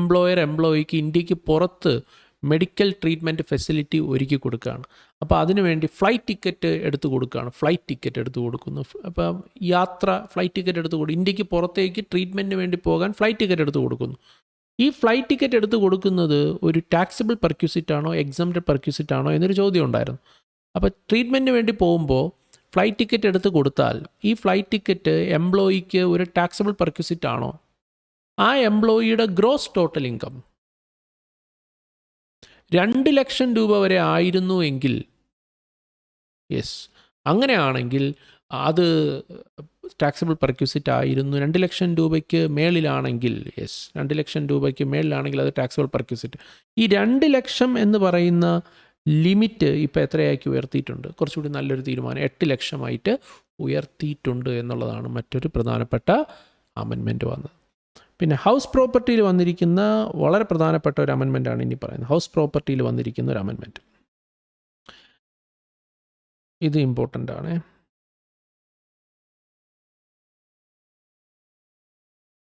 ഇത് പറയുന്നത് എന്താണെന്ന് വെച്ചാൽ, ഈ self occupied or unoccupied property. അപ്പോൾ അതിനകത്ത് ഈ അൺഒക്യുപ്പൈഡ് പ്രോപ്പർട്ടിയുടെ മീനിങ് പറയുന്നുണ്ട്. അയാളുടെ വീട് ജോലിയുടെ ആവശ്യവുമായി ബന്ധപ്പെട്ടോ ബിസിനസ് ആവശ്യവുമായി ബന്ധപ്പെട്ടോ പുറത്തേക്ക് പോയി, വേറൊരു സ്ഥലത്തേക്ക് പോയത് കാരണം പൂട്ടിയിട്ടാലാണ് അതിന് അൺഒക്യുപ്പൈഡ് എന്ന് പറയുന്നത്. അപ്പോൾ മറ്റ് കാരണങ്ങളാൽ പൂട്ടിയിട്ടാൽ അതിന് അൺഒക്യുപ്പൈഡ് എന്ന് പറയാൻ പറ്റത്തില്ല. അങ്ങനെ ഒരു സംഭവം ഉണ്ടായിരുന്നു. ഇപ്പോൾ അതിലൊരു അമെൻമെൻറ്റ് കൊണ്ടുവന്നിരിക്കുകയാണ്. With a view to simplifying the provision has been amended so as to provide that annual value of property consisting of a house or any part thereof shall be taken as nil if owner occupies it for his own residence or cannot actually occupy due to any reason. Okay. Any reason. എന്ത് കാരണത്താൽ occupy ചെയ്യാതെ പോയിരുന്നാലും അതിനെ നമുക്ക് ഇനി മുതൽ unoccupied ആയിട്ട് തന്നെ നമുക്ക് കണക്കാക്കാം. അത് സെൽഫ് ഒക്യുപ്പൈഡിൻ്റെ അതേ ട്രീറ്റ്മെൻറ്റ് തന്നെ, ബെനിഫിറ്റ് തന്നെ അവിടെയും കിട്ടും എന്നുള്ളതാണ് അതിൻ്റെ ഒരു അമെൻമെൻറ്റ്, പുതുതായിട്ട് വന്നിരിക്കുന്ന അമെൻമെൻറ്റ്. പിന്നീട് ക്യാപിറ്റൽ ഗെയിൻ ഹെഡിൽ വന്നിരിക്കുന്ന വളരെ പ്രധാനപ്പെട്ട ഒരു ഡെഫിനിഷൻ, ക്യാപിറ്റൽ അസറ്റിൻ്റെ ഡെഫിനിഷനിൽ വന്നിരിക്കുന്ന ഒരു ചേഞ്ചാണ്. അപ്പോൾ as you all know, capital അസറ്റിൻ്റെ ഡെഫിനിഷൻ പറയുന്നത് 2 Clause 14 സോ 2 Clause 14 ക്യാപിറ്റൽ അസറ്റിനെ ഡിഫൈൻ ചെയ്യുന്നു. അതിൽ ഒരു ചെറിയ വ്യത്യാസം വന്നിട്ടുണ്ട്. എന്താണെന്ന് വെച്ചാൽ 2 Clause 14 പറയുന്നുണ്ടായിരുന്നു, ഈ ഫോറിൻ ഇൻസ്റ്റിറ്റ്യൂഷണൽ ഇൻവെസ്റ്റേഴ്സ് അവരുടെ കൈവശം ഇരിക്കുന്ന സെക്യൂരിറ്റീസ്. ഇപ്പോൾ ഫോറിൻ ഇൻസ്റ്റിറ്റ്യൂഷണൽ ഇൻവെസ്റ്റേഴ്സിന് ഇന്ത്യയിൽ വന്ന് സ്റ്റോക്ക് മാർക്കറ്റിൽ നിന്നൊക്കെ സെക്യൂരിറ്റീസ് മേടിച്ച് ഹോൾഡ് ചെയ്യണമെങ്കിൽ അവർക്ക് സെബിയുടെ പെർമിഷൻ വേണം. സോ സെബിയുടെ പെർമിഷൻ അനുസരിച്ച് പെർമിഷൻ വാങ്ങി അവർ ഹോൾഡ് ചെയ്യുന്ന സെക്യൂരിറ്റീസ് അത് അവരുടെ ബുക്സിൽ അവർക്ക് എങ്ങനെ വേണമെങ്കിലും ട്രീറ്റ് ചെയ്യാം. അവരതിനെ ചിലപ്പോൾ സ്റ്റോക്ക് ഇൻ ട്രേഡായിട്ടായിരിക്കും ട്രീറ്റ് ചെയ്യുക, അല്ലെങ്കിൽ ക്യാപിറ്റൽ അസറ്റായിട്ടും ഇൻവെസ്റ്റ്മെൻ്റ് ആയിട്ടായിരിക്കും ട്രീറ്റ് ചെയ്യുക. എന്ത് തന്നെ ആയിരുന്നാലും അതവർ ക്യാപിറ്റൽ അസറ്റായിട്ട് കണക്കാക്കണം. Even if they are holding it as stock in ട്രേഡായിട്ട് ഹോൾഡ് ചെയ്താൽ പോലും അത്തരം സെക്യൂരിറ്റീസ് അവരെ സംബന്ധിച്ച് എപ്പോഴും ക്യാപിറ്റൽ അസറ്റ് ആയിരിക്കും. അതുകൊണ്ട് തന്നെ അതവർ ട്രാൻസ്ഫർ ചെയ്താൽ അവർക്ക് അതിൽ നിന്നുണ്ടാകുന്ന ലാഭം അല്ലെങ്കിൽ നഷ്ടം ക്യാപിറ്റൽ ഗെയിൻ അല്ലെങ്കിൽ ക്യാപിറ്റൽ ലോസ് ആയിരിക്കും. ഇത് നമുക്ക് ഓൾറെഡി അറിയാവുന്ന കാര്യമാണ്. അതിലേക്ക് ഇപ്പോൾ ഒരു പുതിയൊരു കാര്യം കൂടെ ആഡ് ചെയ്ത് ചേർക്കുകയാണ്. അതായത് investment funds referred in 115 UB, അതായത് ഓൾട്ടർനേറ്റീവ് ഇൻവെസ്റ്റ്മെൻറ്റ് ഫണ്ട് എന്ന് പറയുന്ന ഒരു കൺസെപ്റ്റ് ഉണ്ട് നമ്മുടെ ഇൻകം ടാക്സ് നിയമത്തിൽ. നിങ്ങൾ ഈ വെഞ്ചർ ക്യാപിറ്റൽ ഫണ്ടുകൾ അല്ലെങ്കിൽ പ്രൈവറ്റ് ഇക്വിറ്റീസ്, ഏഞ്ചൽ ഫണ്ട് എന്നൊക്കെ പറയുന്ന ഒരു ഇൻവെസ്റ്റേഴ്സ് ഉണ്ട്. അതായത് ഈ നമ്മുടെ നാട്ടിലുള്ള സ്റ്റാർട്ടപ്പുകൾക്കും ചെറുകിട ബിസിനസ്സുകൾക്കും, ചെറുകിട ബിസിനസ് എന്ന് വെച്ച് കഴിഞ്ഞാൽ പുതിയതായിട്ട് ആരംഭിക്കുന്ന ബിസിനസ്സുകൾക്കൊക്കെ ഫണ്ട് ചെയ്യുന്ന സംവിധാനമാണ് ഈ ഓൾട്ടർനേറ്റ് ഇൻവെസ്റ്റ്മെൻറ്റ് ഫണ്ട്സ് എന്ന് പറയും. അവരും സെബിയുടെ റെഗുലേഷൻസ് അനുസരിച്ച് പ്രവർത്തിക്കുന്നവരായിരിക്കും. അവരെ സംബന്ധിച്ചിടത്തോളം അവരുടെ കൈവശം ഇരിക്കുന്ന സെക്യൂരിറ്റീസും just like in the case of FII പോലെ തന്നെ ഈ alternative investment funds or investment ഫണ്ട്സിൻ്റെ കൈവശം ഇരിക്കുന്ന സെക്യൂരിറ്റീസിനെയും ക്യാപിറ്റൽ അസറ്റായിട്ട് തന്നെ ട്രീറ്റ് ചെയ്യണം, even if they are holding it as stock in trade. അത് അവരവരുടെ സ്റ്റോക്കായിട്ട് ഇൻവെൻട്രി ആയിട്ട് ബുക്സിൽ കാണിച്ചാൽ പോലും അതെന്തായിട്ട് തന്നെ ട്രീറ്റ് ചെയ്യണം, ക്യാപിറ്റൽ അസറ്റായിട്ട് തന്നെ ട്രീറ്റ് ചെയ്യേണ്ടി വരും. എന്താ നോക്കിയേ, investment funds referred in 115 UB which has invested in security in accordance with the regulations made by SEBI would be treated as capital asset only so that any income arising from transfers as security would be in the nature of capital gain. അത് മറ്റേതെങ്കിലും രീതിയിൽ ബുക്സിൽ account ചെയ്തിട്ടുണ്ടെങ്കിൽ പോലും അതിനെ capital അസറ്റായിട്ട് തന്നെ treat ചെയ്താൽ മതി. പിന്നെ മറ്റൊരു പ്രധാനപ്പെട്ട അമെൻമെൻ്റ് ഉണ്ട്, അത് വലിയ റെലവൻ്റ് ആയിട്ടുള്ള സംഭവമല്ല, ഇത് ഇമ്പോർട്ടൻ്റ് ആണ്. അത് കഴിഞ്ഞ് വരുന്ന ഒരു സംഭവം നമുക്ക് യൂലിപ്പ് പോളിസികളെ സംബന്ധിച്ചൊരു ക്ലാരിറ്റി കൊണ്ടുവന്നിരിക്കുകയാണ്. ഇപ്പോൾ യൂലിപ്പ് പോളിസികളെന്ന് യൂണിറ്റ് ലിങ്ക്ഡ് ഇൻഷുറൻസ് പോളിസീസ് എന്ന് പറയുന്നത് ഒരു ഇൻഷുറൻസ് പോളിസിയാണ്. അപ്പോൾ ഈ യൂലിപ്പ് പോളിസികൾ നമ്മൾ റെഡീം ചെയ്ത് കിട്ടുന്ന പണം അത് എക്സംപ്റ്റഡ് ആകുമോ ടാക്സബിൾ ആകുമോ? ഞാൻ മുമ്പ് തന്നെ നമ്മളത് പറഞ്ഞിട്ടുണ്ടായിരുന്നു, പഠിക്കുന്ന സമയത്തും പറഞ്ഞു, ഇപ്പോൾ തൊട്ട് മുന്നേ ഒരു പോയിൻറ്റിൻ്റെ എക്സ്പ്ലനേഷൻ്റെ ഭാഗമായിട്ട് പറഞ്ഞ കാര്യമാണ്. യൂലിപ്പ് പോളിസികൾക്ക് വേണ്ടിയിട്ട് നിങ്ങൾ അടയ്ക്കുന്ന ആനുവൽ പ്രീമിയം ഒരു വർഷം 2.5 ലക്ഷം രൂപയ്ക്ക് മേളിൽ പോയിട്ടുണ്ടെങ്കിൽ അത് റിഡീം ചെയ്യുന്ന സമയത്ത് കിട്ടുന്ന തുക നമുക്ക് എക്സംപ്റ്റഡ് ആവില്ല, ടാക്സബിൾ ആകുമെന്നൊരു സംഭവം പറഞ്ഞു. ഈ യൂലിപ്പ് പോളിസികളും നോർമൽ പോളിസികളും തമ്മിലുള്ള വ്യത്യാസം എന്താണെന്ന് വെച്ചാൽ, ഈ രണ്ടിനും എക്സംഷൻ ഇല്ല എന്നുണ്ടെങ്കിൽ നമുക്ക് തിരികെ കിട്ടുന്ന തുക ടാക്സബിൾ ആണ്. അപ്പോൾ ചോദ്യം, ഇത് ഏത് ഹെഡിൽ വരും? യൂലിപ്പ് പോളിസികൾ മെച്ചുവറായി തിരിച്ചു കിട്ടുന്ന തുക നിങ്ങൾ ക്യാപിറ്റൽ ഗെയിൻ ആയിട്ട് വേണം കണക്കാക്കാം. മറ്റ് പോളിസികളാണെന്നുണ്ടെങ്കിൽ, സാധാ പോളിസികൾ മെച്ചുവർ ചെയ്ത് കിട്ടുന്ന കാശ് നിങ്ങൾ ഇൻകം ഫ്രം അതർ സോഴ്സസിലായിരിക്കും എടുക്കുക. അപ്പോൾ ഇതിലൊരു കൺഫ്യൂസിങ് എലമെൻ്റ് ഉണ്ടായിരുന്നു. അപ്പോൾ അതിൻ്റെ ഒരു ക്ലാരിറ്റിക്ക് വേണ്ടിയിട്ട് ഇപ്പോൾ കുറച്ച് കാര്യങ്ങളിപ്പോൾ പുതുതായിട്ട് ആഡ് ചെയ്ത് ചേർത്തിട്ടുണ്ട്. അത് പറഞ്ഞു, to rationalise the provisions of unit linked insurance policy it has been amended so as to provide that. കുറച്ച് അമെൻമെൻറ്റ് വന്നിട്ട് 3 കാര്യങ്ങൾ, സിമ്പിളാണ്, 3 കാര്യങ്ങൾ നമുക്ക് നോക്കാം. ULIPs to which exemption 10(10D does not apply. അതായത് 10 Clause 10D പ്രകാരമുള്ള എക്സംഷൻ യൂലിപ്പിന് കിട്ടുന്നില്ല. അതായത് നമ്മൾ അടയ്ക്കുന്ന പ്രീമിയം തുക 2.5 ലക്ഷം രൂപയ്ക്ക് മേളിലാണെന്നുണ്ടെങ്കിൽ അത്തരം യൂലിപ്പുകളെ നിങ്ങൾ എന്തായിട്ട് വേണം കണക്കാക്കാൻ? അതായത് ഒരു വർഷം 2.5 ലക്ഷം രൂപയ്ക്ക് മേളിൽ പ്രീമിയം അടയ്ക്കുന്ന യൂലിപ്പ് പോളിസികളെ നിങ്ങളൊരു ക്യാപിറ്റൽ അസറ്റായിട്ട് വേണം ട്രീറ്റ് ചെയ്യാൻ. ഓക്കെ, ഒരു ക്യാപിറ്റൽ അസറ്റാണ്. Then the profit and gains from redemption of ULIP to which exemption 10(10D does not apply. അതായത് നിങ്ങൾക്ക് 10(10D എക്സംഷൻ നിങ്ങൾക്ക് കിട്ടുന്നില്ല. അപ്പോൾ അത്തരം യൂലിപ്പുകൾ നിങ്ങൾ റിഡീം ചെയ്ത് കിട്ടുന്ന ലാഭത്തെ നിങ്ങൾ ക്യാപിറ്റൽ ഗെയിൻ ആയിട്ടാണ് കണക്കാക്കുക. 45(1)(b) നമുക്ക് ഓൾറെഡി അറിയാവുന്ന കാര്യം തന്നെയാണ്. ഈ 10(10D എക്സംഷൻ കിട്ടുന്ന കേസുകളാണെന്നുണ്ടെങ്കിൽ അത് റിഡീം ചെയ്ത് കിട്ടുമ്പോൾ ലോസ് ആണെങ്കിൽ ക്യാപിറ്റൽ ലോസ് ആയിട്ട് എടുക്കാൻ പറ്റത്തില്ല. കാരണം 10(10D എക്സംഷൻ കിട്ടാത്ത കേസുകളാണ് നമ്മൾ പറയുന്നത്. അതായത് വാർഷിക പ്രീമിയം 2.5 ലക്ഷം രൂപയ്ക്ക് മേളിൽ അടയ്ക്കുന്ന യൂലിപ്പ് പോളിസികൾ റിഡീം ചെയ്ത് വരുന്ന പണത്തെ പറ്റിയാണ് പറയുന്നത്, അത്തരം ലാഭത്തെ പറ്റിയാണ് പറയുന്നത്. ആ ലാഭം നിങ്ങൾക്ക് ക്യാപിറ്റൽ ഗെയിൻ ആയിട്ട് കണക്കാക്കണം. Then ULIP to which exemption 10(10D does not apply shall be included in the definition of equity oriented fund 112A. പിന്നെ അത്തരം ലാഭം 112A പ്രകാരമുള്ള ഒരു ലാഭമായിട്ടാണ്, ക്യാപിറ്റൽ ഗെയിൻ ആയിട്ടാണ് കണക്കാക്കുക. 112A പ്രകാരമുള്ള ക്യാപിറ്റൽ ഗെയിൻ ആകുമ്പോൾ അതിന് ചില പ്രത്യേകതകളുണ്ട്. കാരണം 112A പഠിച്ചിട്ടുള്ള നിങ്ങൾക്കറിയാം എന്താണ്, 1.25 ലക്ഷം രൂപ വരെ വരുന്ന ലാഭത്തിന് നിങ്ങൾ എന്ത് കൊടുക്കേണ്ട ആവശ്യമില്ല, ടാക്സ് കൊടുക്കേണ്ട. അതിനപ്പുറം വരുന്ന എമൗണ്ടിന് മാത്രം ടാക്സ് കൊടുത്ത്, അങ്ങനെ കുറച്ച് കാര്യങ്ങളുണ്ട്. സോ യൂലിപ്പിനെ പറ്റി ഓർത്തിരിക്കേണ്ട 3 കാര്യങ്ങളാണിത്. എന്തൊക്കെ കാര്യങ്ങളാണ്? യൂലിപ്പ് നിങ്ങൾക്ക് ക്യാപിറ്റൽ അസറ്റായിട്ട് കണക്കാക്കാം, പ്രൊവൈഡഡ് 10(10D എക്സംഷൻ കിട്ടുന്നില്ലെങ്കിൽ.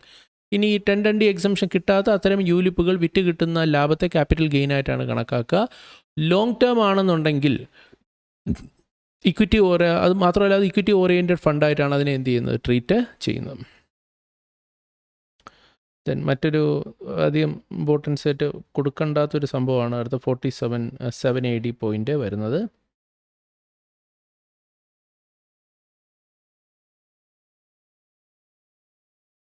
ദെൻ ഈ 54ECയെ സംബന്ധിച്ച് ഒരു നോട്ടിഫിക്കേഷൻ വന്നിട്ടുണ്ട്. അതായത് ഗവൺമെൻറ് സ്പെസിഫൈഡ് അസറ്റ്സിൽ ഇൻവെസ്റ്റ് ചെയ്താൽ 54EC പറയുന്നുണ്ട് നമുക്ക് capital gain exemption, long term ആയിട്ടുള്ള ലാൻഡോ ബിൽഡിങ്ങോ വിറ്റ് കിട്ടുന്ന capital gain, long term capital gain നിങ്ങൾ ചില സ്പെസിഫൈഡ് അസറ്റുകളിൽ ഇൻവെസ്റ്റ് ചെയ്തിട്ടുണ്ടെങ്കിൽ നിങ്ങൾക്കതിന് എക്സംഷൻ കിട്ടുമെന്ന് 54ECയിൽ പറയുന്നുണ്ട്. അപ്പോൾ അത് ഏതൊക്കെ സ്പെസിഫൈഡ് അസറ്റാണ് എന്നുള്ളത് നമുക്കറിയാം. NHAIയുടെ ബോണ്ടുകൾ, rural electrification corporation, power finance corporation, ഇങ്ങനെ കുറേ സ്ഥാപനങ്ങൾ നമ്മൾ അവിടെ കണ്ടിട്ടുണ്ട്. അപ്പോൾ അതിൻ്റെ ലിസ്റ്റിലേക്ക് 1-2 പോയിന്റുകൾ കൂടി ആഡ് ചെയ്ത് ചേർക്കുന്നുണ്ട്.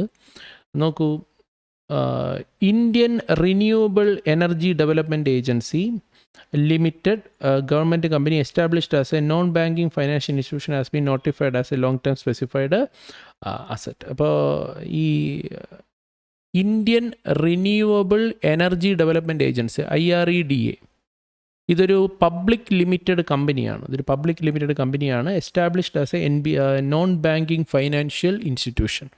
അപ്പോൾ ഇവർ പുറത്തിറക്കുന്ന ബോണ്ടുകളിൽ IREDA പുറത്തിറക്കുന്ന ബോണ്ടുകളിൽ നിങ്ങൾ ഇൻവെസ്റ്റ് ചെയ്താൽ 54EC പ്രകാരമുള്ള എക്സംഷൻ നിങ്ങൾക്ക് ക്ലെയിം ചെയ്യാം.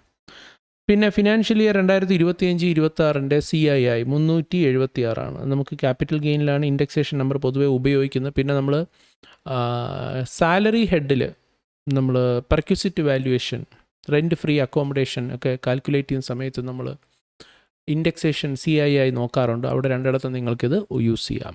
യെസ്.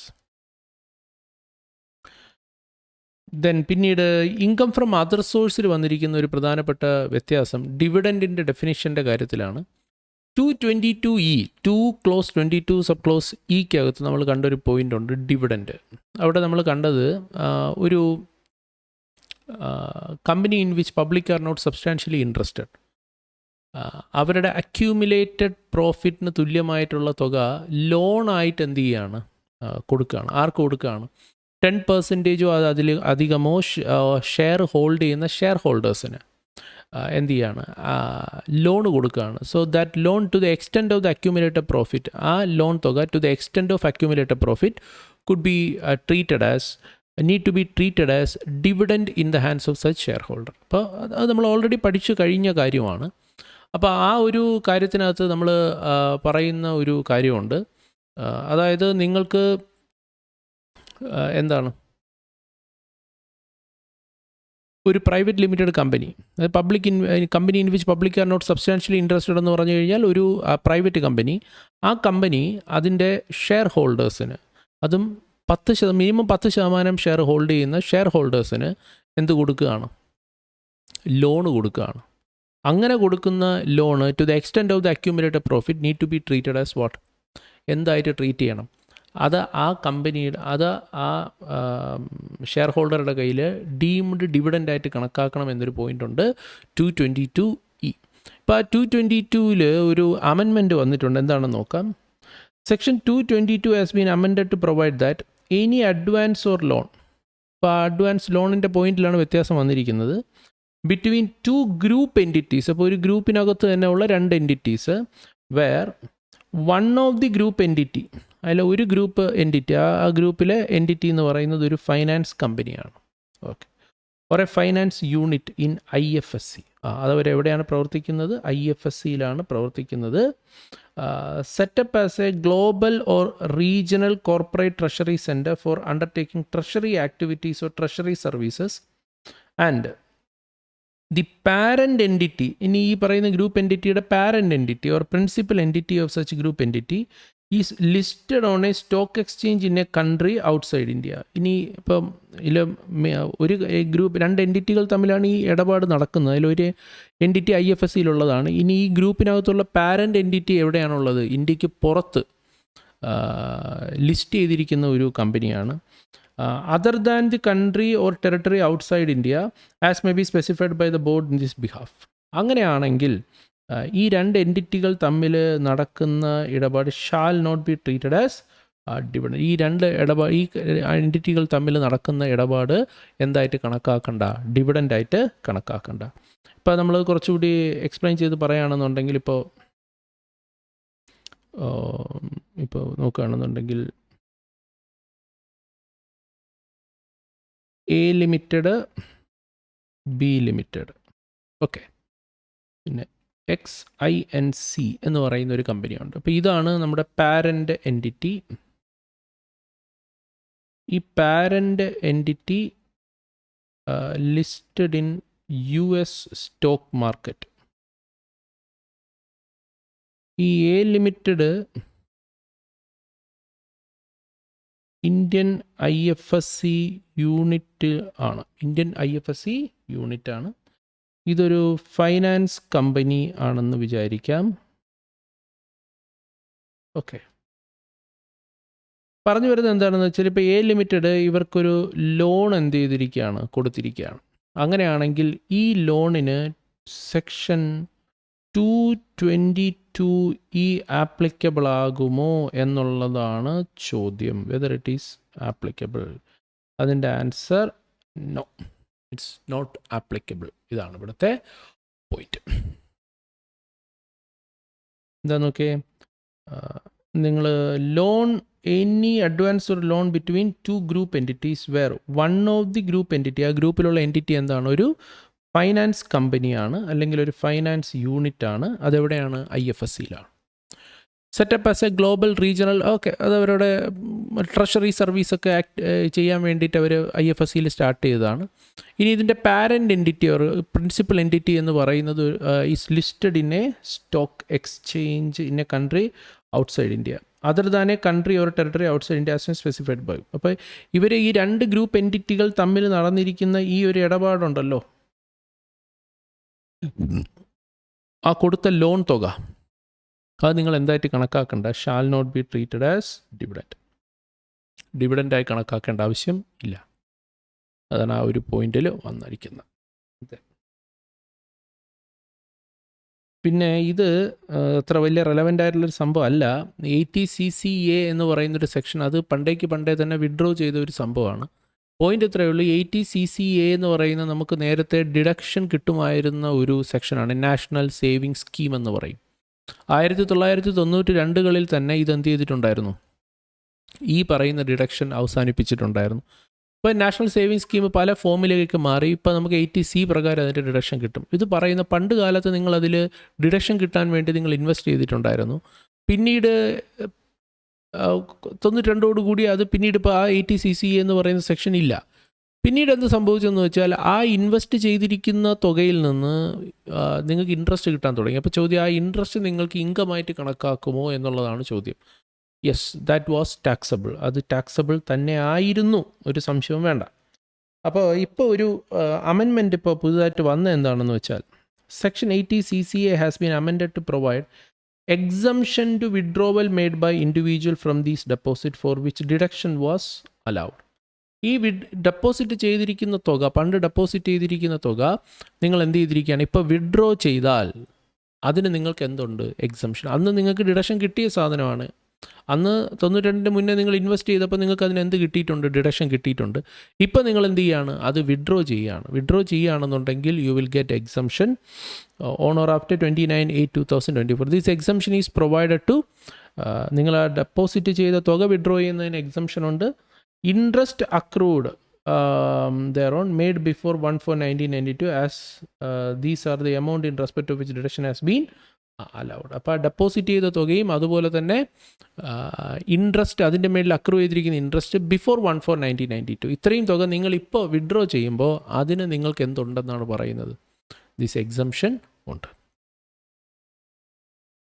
പിന്നെ നമ്മൾ പറഞ്ഞു 80CCDയിൽ പുതുതായിട്ട് കൊണ്ടുവന്ന സംഭവമാണ്. ഞാൻ നേരത്തെ പറഞ്ഞു NPS വാത്സല്യ എന്ന് പറയുന്ന സംഭവം. NPS വാത്സല്യ ലോഞ്ച് ചെയ്ത സമയം എന്ന് പറയുന്നത് 18/9/2024 it enables parents and guardians to start national pension scheme account for their children. കുട്ടികൾക്ക് വേണ്ടിയിട്ട് നമുക്കിത് സ്റ്റാർട്ട് ചെയ്യാം.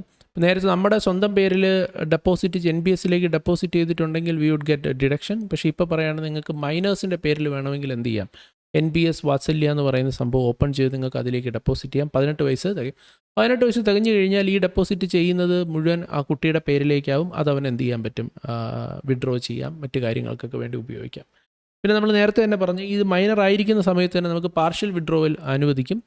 10-12 BA അതിനകത്ത് പറഞ്ഞൊരു കാര്യമുണ്ട്, 25% വരെ വിഡ്രോ ചെയ്യാൻ പറ്റത്തുള്ളൂ. പാർഷ്യൽ വിഡ്രോവൽ നിങ്ങൾക്ക് എക്സംപ്റ്റഡ് ആയിരിക്കും എന്നൊക്കെ ഞാൻ പറഞ്ഞു. യെസ്, അപ്പോൾ ഇവിടെ 80CCDയിൽ ഒരു പുതിയൊരു ബെനിഫിറ്റ് കൊണ്ടുവന്ന എന്താണെന്ന് വെച്ചാൽ, in order to extend the tax benefit available to NPS under 80CCD to the contribution made to NPS Vatsalya account following amendment has been made. A deduction to be allowed, deduction കിട്ടും. ആർക്കാണ് allow ചെയ്യുന്നത്? Parent or guardians total income of the amount paid or deposited in the account of any minor. മൈനറിൻ്റെ പേരിൽ NPSലേക്ക് contribute ചെയ്യുന്ന തുക 50,000 രൂപ വരെ ഡിഡക്ഷൻ കിട്ടും. Overall as mandated. അത് 80CCD 1B പ്രകാരം നമുക്ക് എന്ത് ചെയ്യാം? ഡിഡക്ഷൻ ക്ലെയിം ചെയ്യാം. ഓക്കെ, അപ്പോൾ ഇനിയിപ്പോൾ നമുക്ക് 80CCD 1B നമ്മുടെ പേരിൽ തന്നെ ചെയ്യണമെന്ന് നിർബന്ധമില്ല. 80CCD 1B പ്രകാരം നമുക്ക് മൈനറിൻ്റെ പേരിൽ ഡെപ്പോസിറ്റ് ചെയ്തിട്ടുണ്ടെങ്കിലും അത് എന്ത് ചെയ്യാം? 50,000 രൂപ വരെ ഡിഡക്ഷനായിട്ട് ക്ലെയിം ചെയ്യാനായിട്ട് പറ്റും. The amount on which deduction allowed under 80CCDB or any amount accrued thereon will be charged to tax when such amount is withdrawn. പിന്നെ നമ്മൾ നേരത്തെ 80CCയുടെ കാര്യം പറഞ്ഞതുപോലെ തന്നെ അത് വിഡ്രോ ചെയ്യുന്ന സമയത്ത് നമുക്കത് എന്താകും? ടാക്സബിൾ ആവും.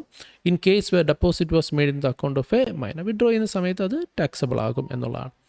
The amount on which deduction has been allowed is received on closure of the account due to death of the minor shall not be deemed to be income of the parent. ഇനി മൈനറുടെ മരണം കാരണം ആണ് നിങ്ങളത് withdraw ചെയ്യുന്നതെങ്കിൽ അപ്പോൾ withdraw ചെയ്ത് കിട്ടുന്ന തുക നിങ്ങൾക്ക് എന്ത് ചെയ്യത്തില്ല? ടാക്സ് ചെയ്യത്തില്ല. അതല്ലാത്ത പക്ഷം വിഡ്രോ ചെയ്തിട്ടുണ്ടെങ്കിൽ അത് എന്താകും? ടാക്സബിൾ ആകും. പിന്നെ 1012BA നമ്മളത് ഓൾറെഡി ഡിസ്കസ് ചെയ്ത് കഴിഞ്ഞതാണ്. നിങ്ങൾക്ക് ഞാനത് വീണ്ടും ആവർത്തിക്കുന്നില്ല. ദെൻ 80IAC എന്ന് പറയുന്ന സെക്ഷൻ 80IAC നിങ്ങൾക്കറിയാം സ്റ്റാർട്ടപ്പുകൾക്ക് കിട്ടുന്ന ഒരു ഡിഡക്ഷനാണ്. അപ്പോൾ സ്റ്റാർട്ടപ്പുകളെ സംബന്ധിച്ചിടത്തോളം അതിൻ്റെ ഒരു സ്റ്റാർട്ടപ്പ് ആരംഭിക്കുവാനുള്ള ടൈം ലിമിറ്റ് നേരത്തെ 2025 വരെയൊക്കെ ആയിരുന്നു. അതിപ്പോൾ എക്സ്റ്റെൻഡ് ചെയ്തിട്ടുണ്ട്. എന്താണെന്ന് നോക്കാം. 80IAC പറയുന്ന ഇതാണ്: നിങ്ങളൊരു സ്റ്റാർട്ടപ്പ് ആരംഭിച്ചു, ആദ്യത്തെ 10 വർഷത്തിൽ തുടങ്ങിയ ആദ്യത്തെ 10 വർഷത്തിൽ ഏതെങ്കിലും 3 വർഷം തുടർച്ചയായിട്ടുള്ള 3 വർഷത്തെ ലാഭത്തിന് നിങ്ങൾ ടാക്സ് കൊടുക്കണ്ട എന്നൊരു പോയിൻ്റ് ഉണ്ട്.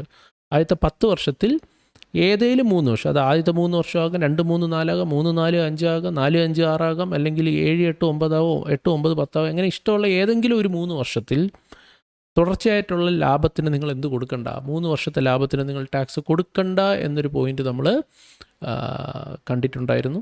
പക്ഷേ ആ സ്റ്റാർട്ടപ്പുകൾ 2025 മുന്നേ സ്റ്റാർട്ട് ചെയ്യണം എന്നായിരുന്നു പറഞ്ഞിരുന്നത്. ഇപ്പോൾ അതിൻ്റെ ടൈം പീരീഡ് കുറച്ചുകൂടി എക്സ്റ്റെൻഡ് ചെയ്തിട്ടുണ്ട്. So it has been amended so as to extend the benefit for another 5 years. That is the benefit will be available to eligible startup incorporated before 1/4/2030. 2030 വരെ ഉള്ള സ്റ്റാർട്ടപ്പുകൾക്ക് നിങ്ങൾക്ക് എന്ത് ചെയ്യാം? ഇപ്പം നിലവിൽ ഈ ഡിഡക്ഷൻ എന്ത് ചെയ്യുന്നുണ്ട്? കൊടുക്കും. 2030 മുന്നേ വരെ സ്റ്റാർട്ട് ചെയ്യുന്ന സ്റ്റാർട്ടപ്പുകൾക്ക് ഇപ്പം നിലവിൽ ഈ ഡിഡക്ഷൻ എന്ത് ചെയ്യും? 80IAC കിട്ടുന്നതായിരിക്കും. സോ ചാപ്റ്റർ 6A ഡിഡക്ഷൻസിനകത്ത് വന്നിരിക്കുന്ന അമെൻമെൻറ്റ്സ്. ഓക്കെ, ഇനി നമുക്ക് വരുന്ന മേജർ അമെൻമെൻറ്റ്സ് എന്ന് പറയുന്നത് ഫയലിംഗ് ഓഫ് റിട്ടേൺസ് ചാപ്റ്ററിനകത്താണ് നമുക്കിനി ഒരു പ്രധാനപ്പെട്ട അമെൻമെൻറ്റ് വന്നിരിക്കുന്നത്. അപ്പോൾ നമുക്ക് നോക്കാം എന്താണ് പുതിയ അമെൻമെൻറ്റ് എന്നുള്ളത്. Updated return.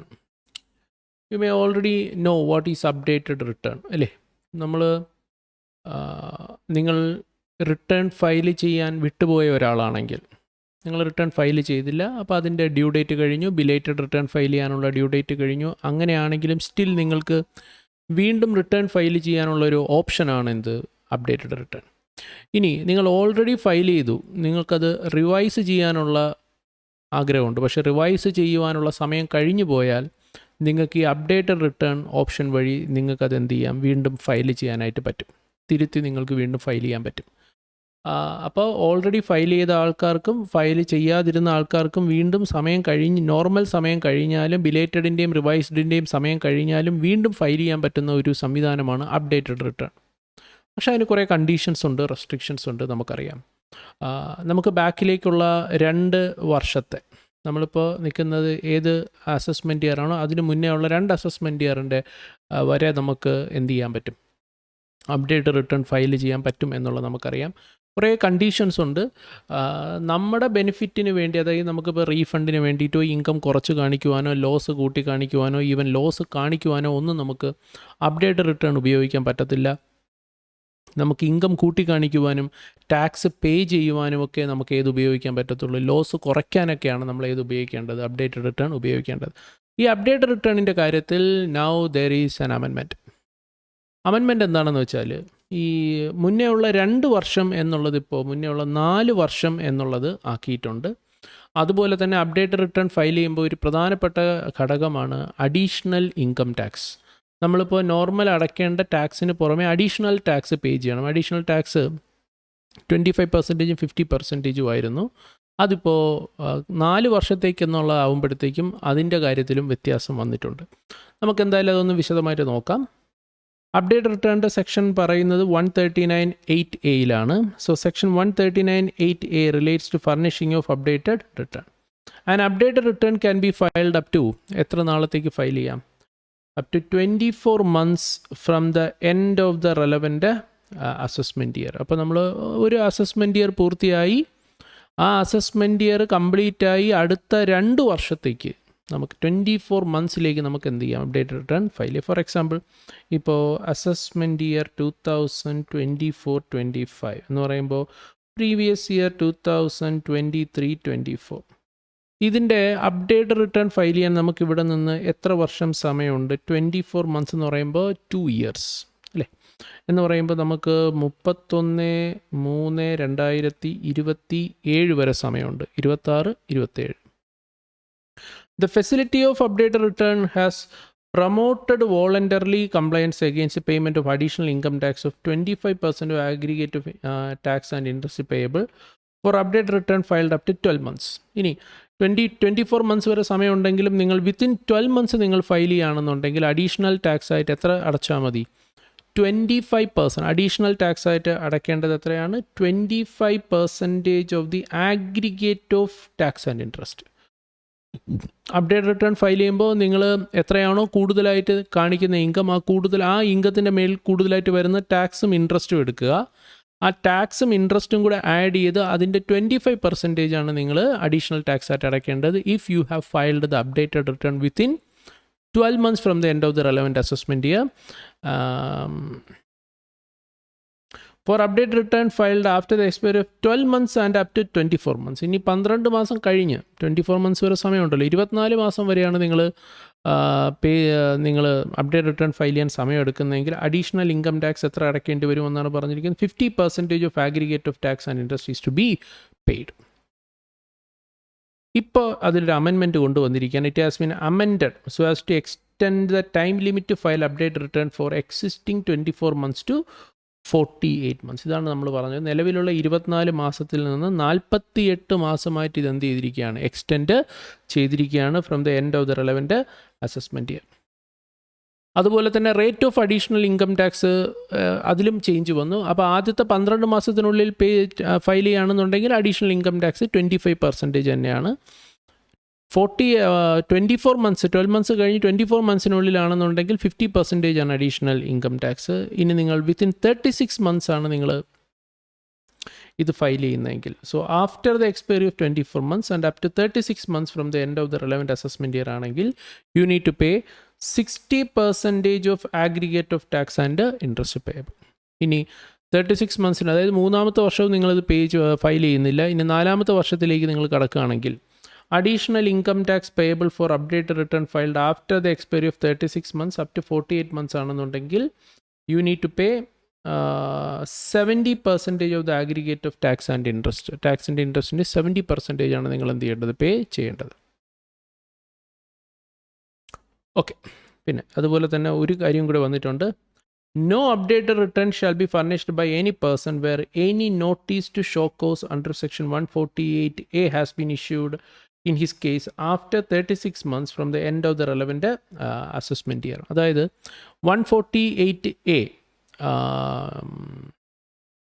നോട്ടീസ്, അതായത് നിങ്ങൾക്ക് ഇൻകം എസ്കേപ്പിംഗ് അസസ്മെൻറ്റിൻ്റെ ഭാഗമായിട്ട് നിങ്ങൾക്ക് 148 നോട്ടീസ് വരുന്നതിന് മുന്നോടിയായിട്ട് നിങ്ങൾക്ക് വരുന്ന ഒരു ഷോക്കോസ് ആണ് 148A എന്ന് പറയുന്നത്. അത് നിങ്ങൾക്ക് ലഭിച്ചിട്ടുണ്ടെങ്കിൽ പിന്നെ നിങ്ങൾക്ക് അപ്ഡേറ്റ് റിട്ടേൺ ഫയൽ ചെയ്യാനായിട്ട് പറ്റത്തില്ല. അസസ്മെൻറ്റ് ഇയർ കംപ്ലീറ്റ് ആയി 3 വർഷത്തിനുള്ളിൽ നിങ്ങൾക്ക് ഇത് ലഭിച്ചിട്ടുണ്ടെങ്കിൽ പിന്നെ അപ്ഡേറ്റ് റിട്ടേൺ ഫയൽ ചെയ്യാനായിട്ട് പറ്റത്തില്ല. However where subsequently an order is passed under 148(3) determining that it is not a fit case to issue notice under 148, update return can be filed up to 48 months from the end of the relevant assessment year.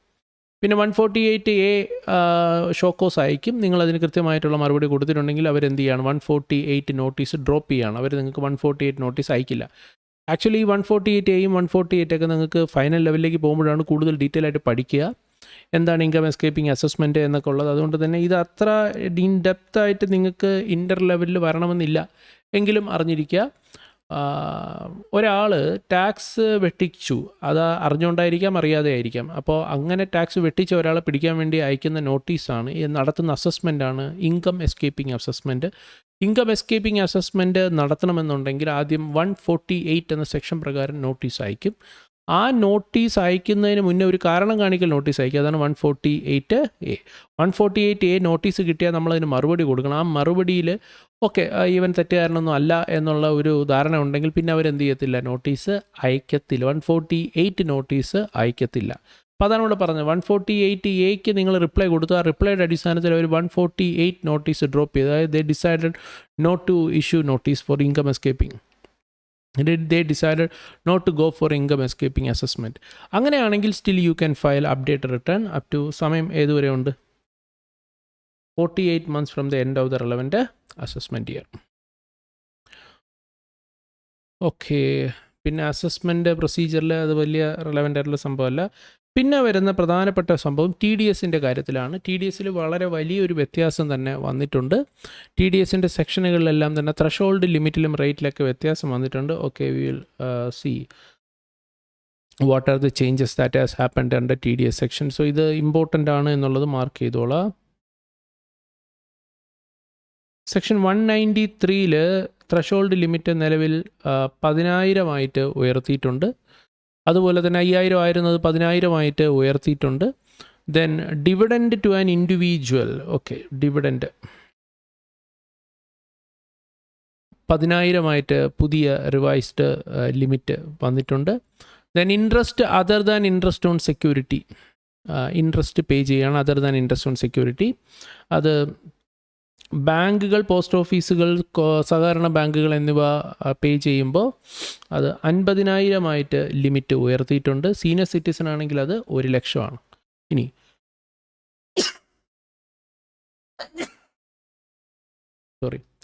മറ്റേതെങ്കിലും വ്യക്തിയാണ് അത് pay ചെയ്യുന്നതെങ്കിൽ നിലവിലത് 10,000 രൂപയായിട്ട് നിജപ്പെടുത്തിയിരിക്കുകയാണ്. Then lottery വിന്നിങ്സിൻ്റെ limit 10,000 for each single transaction.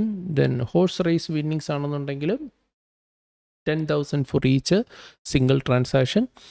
Insurance commission 20,000, commission on lottery ticket 20,000, commission normal commission brokerage 20,000, rent 50,000 per month or part there of.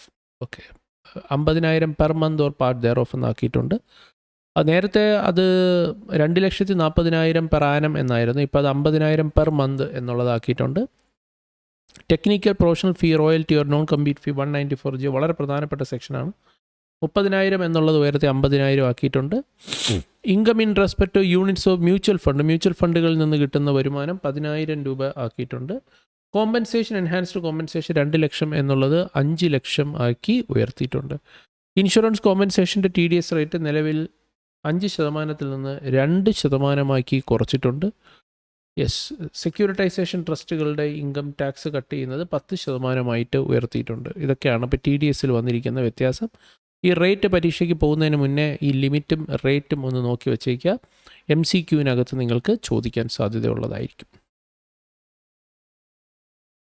പിന്നെ TCSൻ്റെ കാര്യത്തിൽ ഒരു വന്നിരിക്കുന്ന അമെൻമെൻറ്റ് എന്താണെന്ന് വെച്ചാൽ,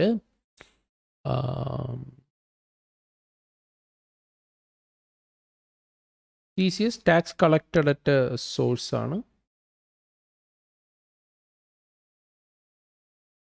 ഈ തടി കച്ചവടത്തിനൊക്കെ TCS ഉണ്ടായിരുന്നു. നമ്മൾ തടി വിൽക്കുന്ന സമയത്ത് ഫോറസ്റ്റ് മരം വെട്ടി വിൽക്കുന്ന, നമ്മൾ ലേലം ചെയ്തൊക്കെ വിൽക്കുന്ന കേസിൽ തടി വിൽക്കുമ്പോഴത്തേക്ക് നമ്മൾ ടാക്സ് കളക്ട് ചെയ്യണമായിരുന്നു, ഇൻകം ടാക്സ് 2.5%. ഇപ്പോൾ അതിൻ്റെ റേറ്റിൽ വ്യത്യാസം വന്നിട്ടുണ്ട്. പുതിയ റേറ്റ് ഇങ്ങനെയാണ് വരിക. അമെൻഡഡ് റേറ്റ് എങ്ങനെയാണ്? Timber or any other forest produce obtained under a forest lease 2% ആണ്.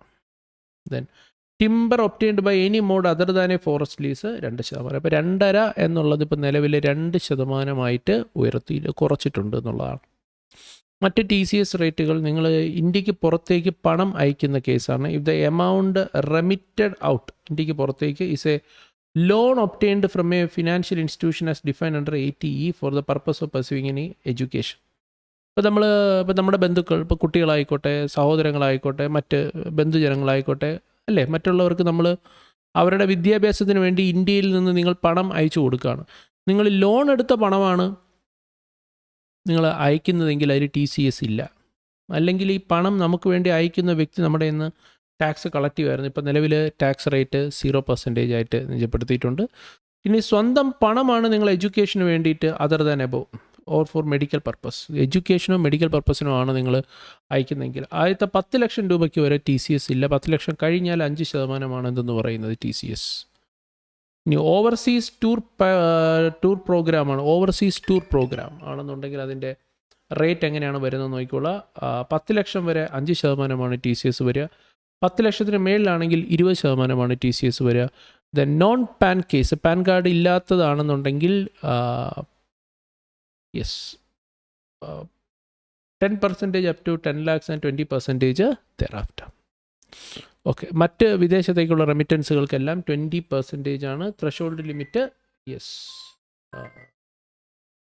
10 lakhs ആണ്.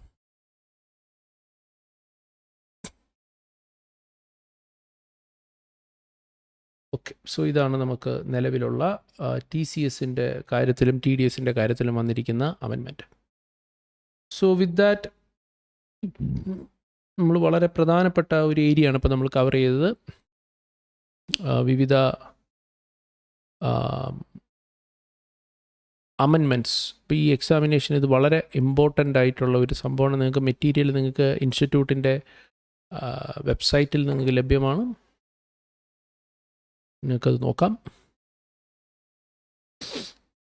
ഓക്കെ, നമുക്കിനി അടുത്തതായിട്ട് നമുക്ക് ഡിസ്കസ് ചെയ്യാനുള്ളത് ഇൻഡയറക്റ്റ് ടാക്സ് ആണ്. GSTയിലും കുറച്ച് ചേഞ്ചസ് ഉണ്ട്. That also we will discuss.